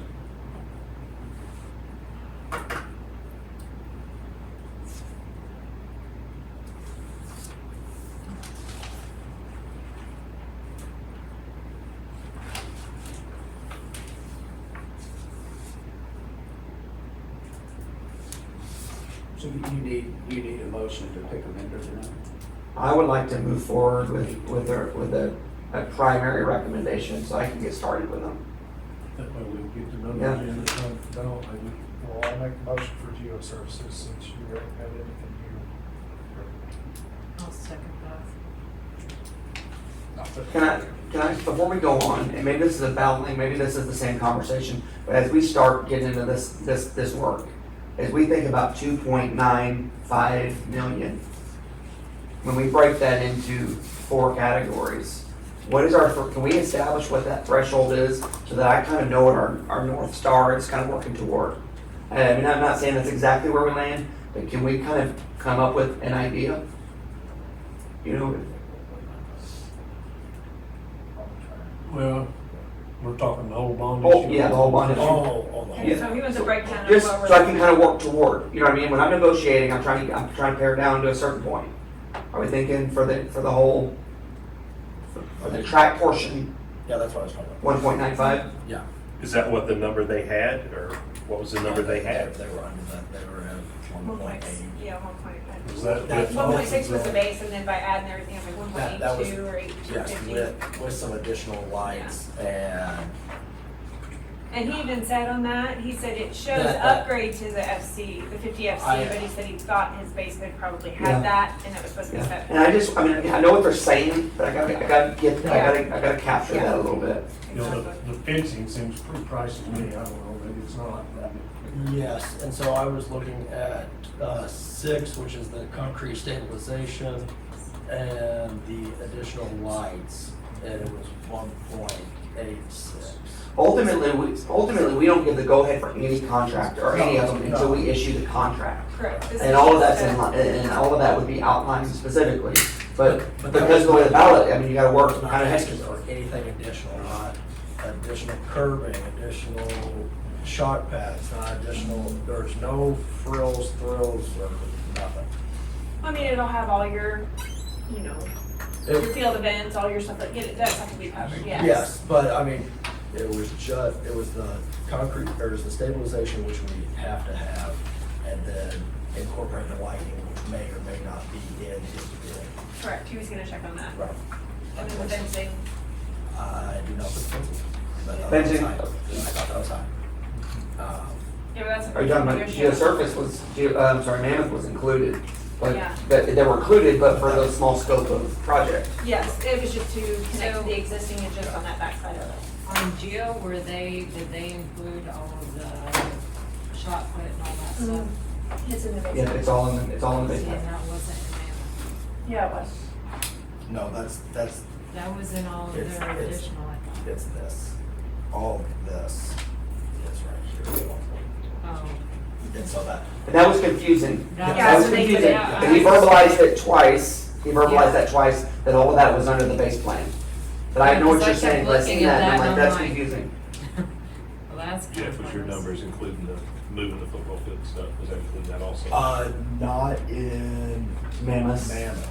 But in it is Geo's, in yes. Geo. Yeah. And so Some that, numbers you I don't had care, including because that we don't now. know about moving. Slightly. And I didn't love the answer for Mammoth, and kind of go back to, Mr. Malin, you asked me, Mammoth, I didn't love their answer about moving the field. Well, that was what the Geo said. I know, but that, his is included, and there wasn't, that's not quite a. I took it that we're gonna have to, We're having to do sod, and they are yeah, asking us we're gonna have to to do all of that. move the, goalpost ourselves, look for local folks to do that, but that was all. I think we'll get a better football field than I think so too. Whether or not it's sod or grass. We don't enter into, so if we decide to go with geosurface, give me a starting point with them to really to dig in. Nothing happens until we issue a contract. Right. Are we done with the 8 lane? Are we still pricing both ways or not?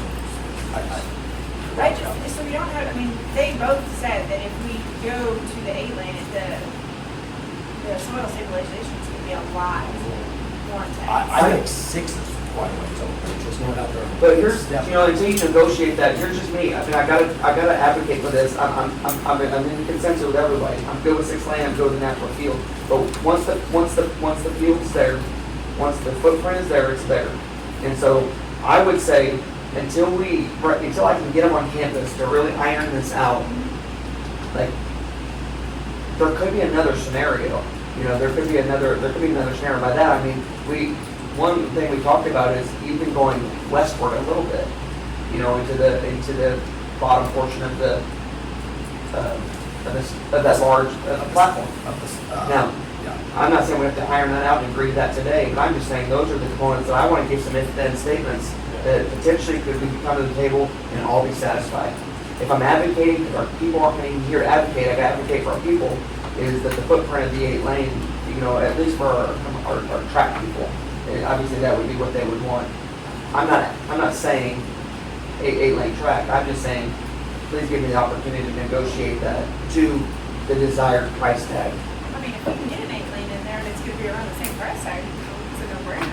Yeah, I'm fine with keep looking at it. Exactly.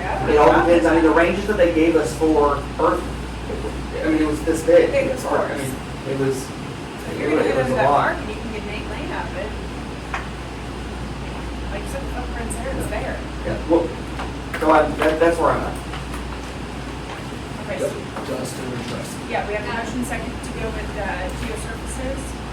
Do you need a top price in the motion though, or not? No, I just kind of wanting something to build off, so I mean, we can kind of get to that. Those in favor? Aye. Any opposed? No.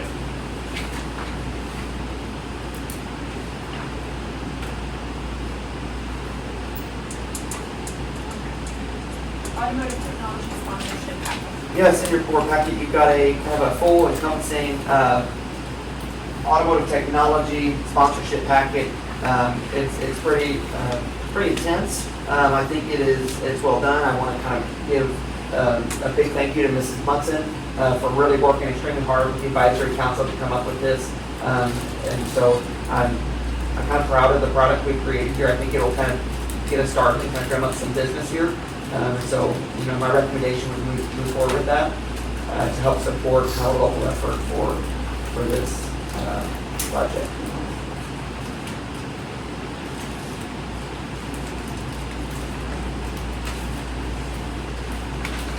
Ms. Munson, is there anything you want to highlight? Just the main thing, to make sure you were good with was the process for the sealed bid for the namings of the program. Not a facility, but a program.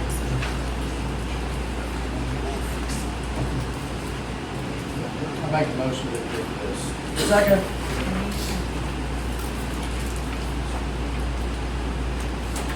questions? Those in favor? Aye. Any opposed? Thanks for that. This year. Yes. Well, Yeah, it was very. good job.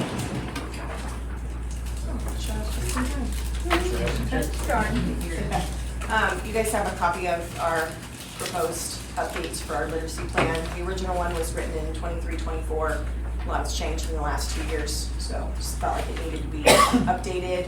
Things needed to be clarified, so all parties involved kind of understand the process, and then we needed to add information for 6 through 12 as well.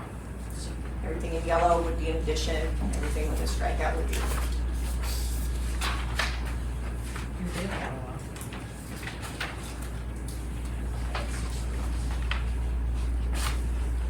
Reading plans have been kind of confusing over the last couple of years for classroom teachers, interventionists. A lot of work. Yeah, and everything just constantly changes, even after the school year starts, it still continues to change. And so I felt like I needed to put enough information in the plan that someone who didn't know, maybe a first year teacher, would have a good place to start with enough information to understand what the requirements were and how they would use it. Motion to approve the plan. Second. Thank you, Mr. Jarrett.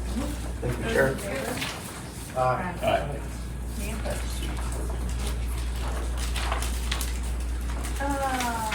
ECC, Ms. Johnson. So you have the copy of the evaluation, our program evaluation. I did include a handout that we pass out to districts who are interested in joining the co-op. Sometimes we leave them at the doctor's offices for those parents who might be in there who have a preschool age child. And although we're a part of Houston, you might not know what we do over there at the co-op, so this kind of helps you out a little bit. I would like to say, this isn't in the report, but we did add a district this year. I think it goes to show the product that we deliver is exceptional. We are good at what we do. It's exceptional. It is exceptional, just like us, exceptional to our co-op. And I would also say we've had districts already contact us this year who contacted us because the RPDC compliance consultants have said, you should call the co-op to get their help. They do a good job. And so I think that, also speaks to the work we do. Do you have questions for me?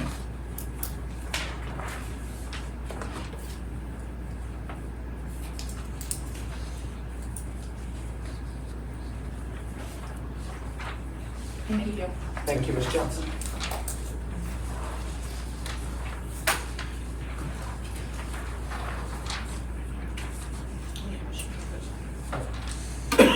I'll make the motion to approve. Second. Those in favor? Aye. Any opposed? All right, student liaison. Perfect, ma'am. Alright, since our last meeting, homecoming was a success. We had lots of participation, lots of high school involvement. Our highest attendance was the night of the bonfire, even though we couldn't have the bonfire due to it being dry, which was totally fine. I'm not angry at you, I promise. But anyways, that was our night that we probably had the highest participation. It was great. I think Josh and Jen ended up showing a movie for us and made the best out of a bad situation. But it was great. It was fun. Blake Talbot, want to recognize him. Him and his welding class completed the butterfly bench for the new library. If you guys haven't seen it, you should go check it out. It's super great. I seen our Special Olympics competed in the Unified Fishing Tournament, and it looked like some of them got some awards, so that's something to be proud of. Gavin Altman, along with Jack Sandberg and Jalen Schultz, placed top 25, advancing to audition for the Missouri All-State Choir, as Hudson Volk will join the 2025 South Central District Honor Choir. King of the Court was also a success. All went smoothly. Our September Student of the Month is Tucker Vinn. So even though he's a freshman, you hear him across the speakers all the time, especially at the games. He's doing great this year. Scholar Bowl placed 3rd out of 22 teams at Glendale tournament, and then Keaton Hinkle placed 4th in individual honors. Health Science 1 had their hospital orientation, receiving a behind-the-scenes look at the surgery department, which last year I did not receive, so I'm kind of jealous. But I guess I'll get over it. Anyways, They thought they saw the surgery department. anyways, this Friday, HOSA is having their annual float fundraiser, their fall one. It's going to be really good. We've got some good ones on the menu, so I mean, with approval from the office, you guys should come grab a float. $2 a piece. Be greatly appreciated. Our college fair is October 22nd and open to the public from 1 to 3. Volleyball senior night is Thursday and football is Friday night's game, and the end of first quarter is Friday. I was actually just watching the game tonight on my computer over there, and the 3rd set had just ended. It looked like we were about to go into a 4th, but then the huddle live stream cut off. So I was like, But we won the 3rd set. I don't know what happened before or after that. And then I'll give you a little Battle of the Classes points update. So seniors are currently in first with 34 points. Sophomores behind them with 25, freshmen with 20, and juniors with 15. So, Allie may need to get on that a little bit. Thank you. Great job. It's always hard to follow back. That's hard to follow. You know, what are you gonna do? Okay, so I am excited to learn yesterday that we have a first place elementary chess team. They were in the tournament in Houston, and I emailed from Mr. Newsom asking me to identify some students, and there they are with the trophy, and they got first place. So we've got a group of 5 boys that are doing really well. Yeah, So, and maybe like this is that. Miss Munson's, this might be Miss Munson's, but I'm gonna just say from a district perspective, Mr. Davis and Mr. Newsom have kind of organically organized chess. So they did their first tournament, and so he came into central office, and I said, how'd it go? And he said, well, we underestimated the amount of kids that were gonna show up. He said we had almost 80 kids. Oh my God. We had almost 80 kids here on campus. I stopped by Saturday. Saturday. Cafeteria was full. And you wouldn't have known because So cool. parents brought their kids, so you didn't see a lot of the buses, but there were 80 kids here to play chess from elementary through high school. That's And I thought that was That's pretty awesome. neat. Not like 4th and 5th grade elementary. Yeah. Like 1st grade. Yeah. My Second daughter grade wanted to enter, and I told her, you don't know how to play chess. She goes, well, I told her no. Yeah.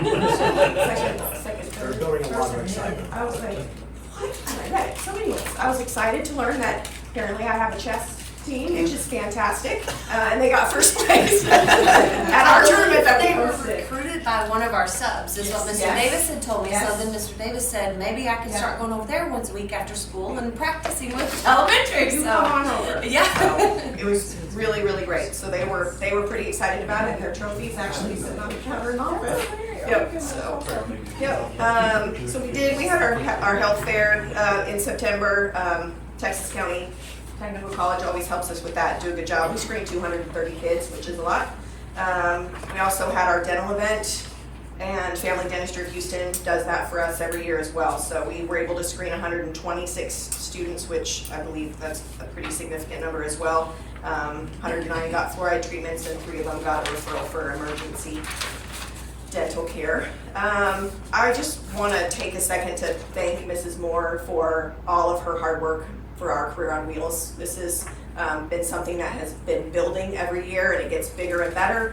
And I don't know who's more excited, all the people who bring their equipment or all of our students, because everybody's always really excited about it. But she puts a lot of time and a lot of effort into making it very special for our students. And every year it has been really successful, and is something that our kids look forward to. But the conversations between people who come as adults versus all of our kids, that if you stand there for any amount of time and you listen to the things that they talk about and the conversations that they have, it's a really meaningful experience for everybody involved. So I do want to thank her for taking care of all that, because it does take her a long time to get that done.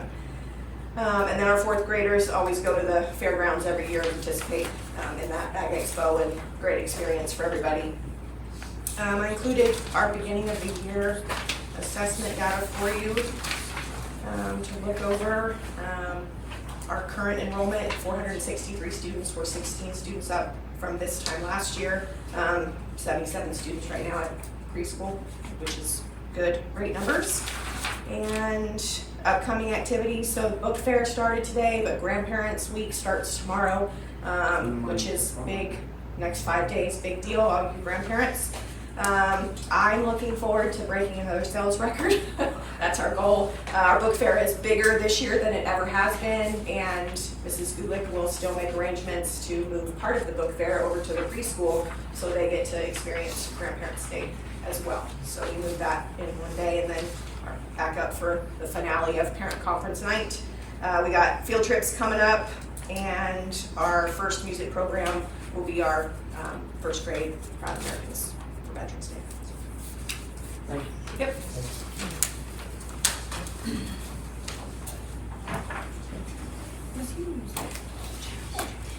You have our board report. Our attendance right now is at 202, even though Mr. Rollins says 197, he's wrong. So discipline report is listed there if anybody has any questions. Some of the things I wanted to highlight, our cross-country team, whether it's individual students or as the boys and girls, they're killing it. Like, I have more records and stuff that he has sent since I've even submitted my board report, and just like the number keeps growing, and those kids are out running all the time. So really proud of all of their efforts and our coaches there. So middle school counseling, Mr. Rawlings has been working in the classrooms. He goes into several different classrooms, so he reaches each grade level. In September, he was working with career development, and this month his focus is on the social emotional topics, and they're getting ready to take their EIS surveys for this year. We have wrapped up middle school football. FCA, Mr. Rawlings is kind of taking over that this year. We had See You at the Pole, and he counted about 70 students in attendance for that. It was pretty humbling to see all the kids that came and attended, and how bold they are with their faith, and the community and stuff that came to support them that day too. So, and he says that FCA is growing to about 60 students. Our student of the month was Charlie Benoist. And then I want to recognize Mrs. Romines. She's not on here, but our Stuco, I've asked them to kind of step up their game a little bit this year and step out of the ordinary, just kind of putting on things here for our students. But their first event was they went out and cleaned up campus for an hour, and she's looking for things to maybe even venture off of campus a little bit to do things back for our community. And the kids really got into that and pulled their sleeves up and did some work, and it was nice to see them put forth that effort. Any questions? Thank you.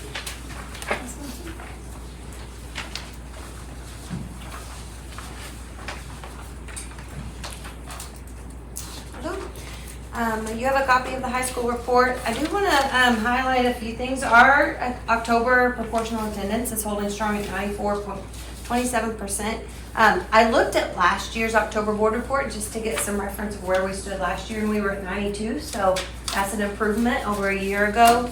I also looked at our discipline, because I felt like that our discipline was a lot better so far than it was last year, and our total number of referrals right now are at 98. Last year at this time, it was 156. Oh, wow. So that's significantly less.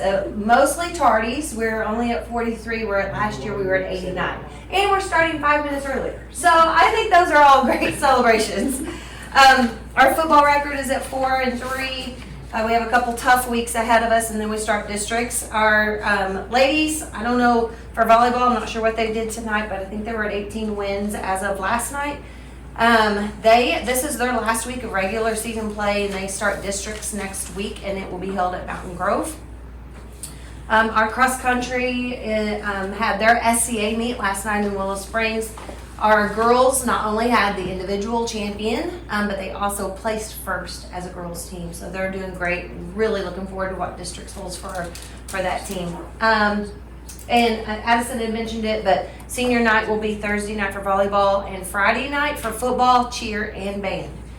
FCA, I know Mrs. Hughes mentioned some things that they're planning. They're also planning Fields of Faith, so if you want to get that on your calendar, it's a Wednesday evening, November 5th, will take place on the football field.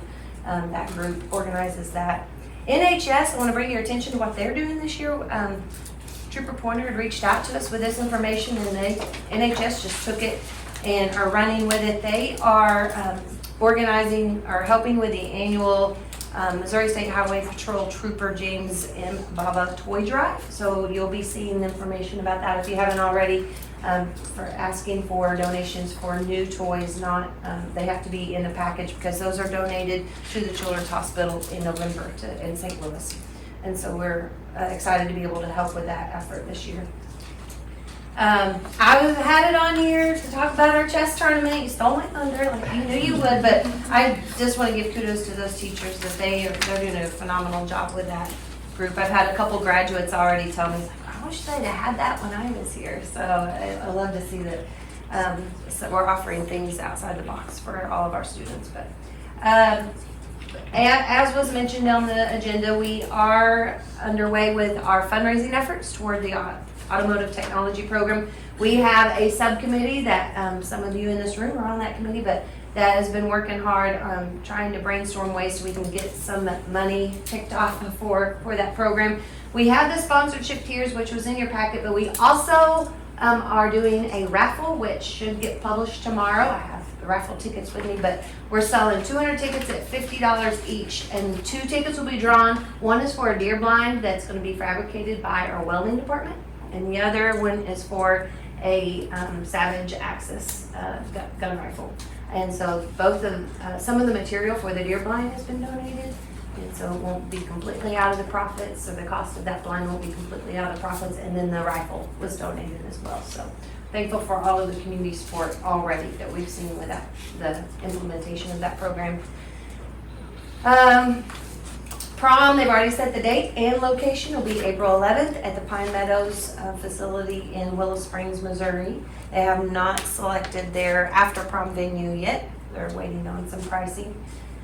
The college fair will be October 22nd. Career Day is usually held in November. That's going to be pushed to December this year. I know some of you thankfully participate in that for us, so I mean, if you haven't been contacted by our counseling office, you probably will be soon to reserve your session for Career Day.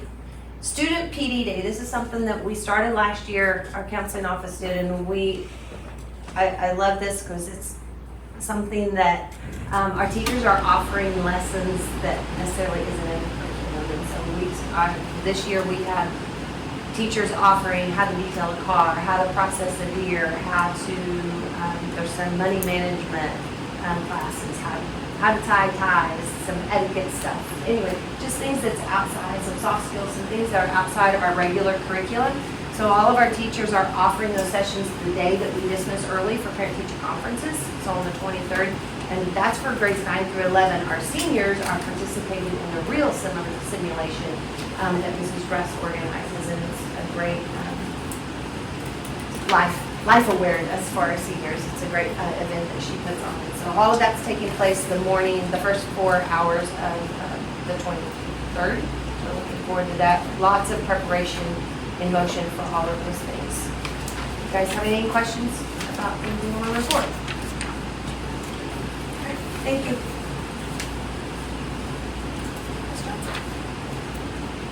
The 3 districts that went through compliance monitoring did get their results back. We have 1 district that's going to have an on-site review, and they were 100% in compliance. So they were a little, worried about that, but I think that it'll go fine. No districts this year, and we're super pumped about that. The ECSE FER opened October 1st, and it used to always open October 1st, so they're back on track. The ladies in the central office, shout out to them. I am driving them crazy, and they get me what I asked for right away, so yay! Billing will be sent out the end of October, not the end of November. And one other thing that is not on here that I would like to mention, I regularly meet with some other co-op directors, 3 other directors, Branson, Barton, Jasper, Dade County, and EPCO from Bolivar. And we are going to, it'll be the first time we've done this, November 7th, all co-op directors are going to be meeting in the state. And I think that'll be just really a good way to build, our experiences, build upon that. And MSSD is revamping, and so that might involve us, and we need to talk about it. So I think that would be a benefit. Do you have any questions for me? Thanks. Thank you. Yeah, I don't have anything. If you think I've been attending their conferences, I haven't. And the summer one was during our Leadership Academy, and this one is during our Leadership Academy Outdoor Learning Experience, so I just can't go. But I don't really have any other update. If anybody wants to go to it, it may be too late now, but that's. I don't think it's too late, but if somebody wants to attend the MSBA conference, get with us and we'll help get you established. And for this particular year, unless somebody wants to attend, I don't plan to attend either, just to kind of balance out just kind of our expenditure. So I also don't plan to attend the MSBA conference unless one of you want to attend. So. Okay, I'm going to go fast. I just want to recognize our principal team. I know I put this in the communicator, but I cannot, and they're not all here. Our assistant group is not here, but we've got a really great principal group, and that I'm really proud of, just to be a part of our team. The amount of time that we spend together talking about things that impact kids is really just a huge amount of time that it really has great dividends. And so I appreciate them, appreciate their efforts. And so I just wanted to kind of highlight them since it was principal month this month of October, with all the other things that happened in October. I did let you know that we did put an RFQ out for our real estate property over there, and so we did have one respond, and so we're working with EIP on that, and we haven't got it listed yet, working through that process, and so that's the only update that I have for you at that for that particular facility effort. The annual performance report is going to be coming available to public on November the 6th, and so following that, you can expect kind of a presentation from our administrative team to you guys, so that we can break that down for you and keep you aware of not only where we're at, but our goals moving forward. ECC bathrooms, just kind of want to keep this on your radar. We're still working through that process. It's just we've had some folks on site and still not ready to make a recommendation on that. That would be funded through an MOQPK grant, but again, not ready to make a recommendation, but that's still moving. We talked enough, I think, this evening about the track and field. We talked about PRTC construction, phase 1 and 2. And then I do want to talk really quick just about our CSIP. We did have our first quarterly CSIP meeting. And all districts in the state of Missouri are kind of working through the CSIP process. And from where we started several years ago to where we are at now, I'm really proud of what we do internally with our CSIP process. It's really our strategic plan in terms of how we get better. And so I think we have a great process. We don't always hit it out of the park with the exact goals that we set. Sometimes we do, and sometimes we miss it. But I think what we have that's kind of above and beyond is just a reflection process that allows us to kind of go through a process and make changes when necessary. And so we did have our quarter 1 meeting. We probably had the best turnout that we've had from our community at this quarter 1 turnout. And so I was really excited about that. We're going to continue to build on that. But I think we're doing good work, and I think we have good processes in place to continue the good work in the area of our CSIP. I'm just going to probably stop talking, but if you guys have questions, I'd be glad to field any question that you may have on anything. The graduation pictures in Hyatt, are those getting redone? It's on the list. That's why I've kept it on the list. We worked with Joe Ward to kind of start talking about what that pricing is, and so we tried to help with that. Yes, he's the man that would be able to assist with getting those up to date. If anything, if he has the availability to fix some of those, and so obviously that's a financial venture that we would just have to kind of take in stride and decide how we want to move forward. But I do think we need to move forward with making that right, and so it's on the list. That's why I've kept it in the communicator, because I don't want to lose sight of that for the district. But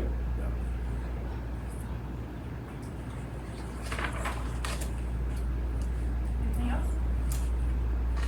All right, are there any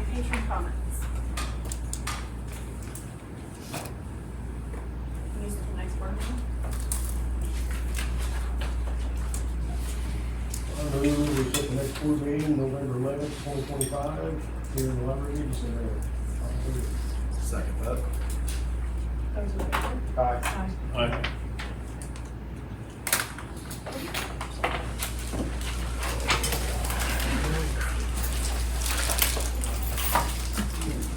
They went to a fifth set, we can pay that. Did they win? Two, lost two, now they're in the fifth set. They're in the fifth set. And huddle went out, like their huddle's not working at all.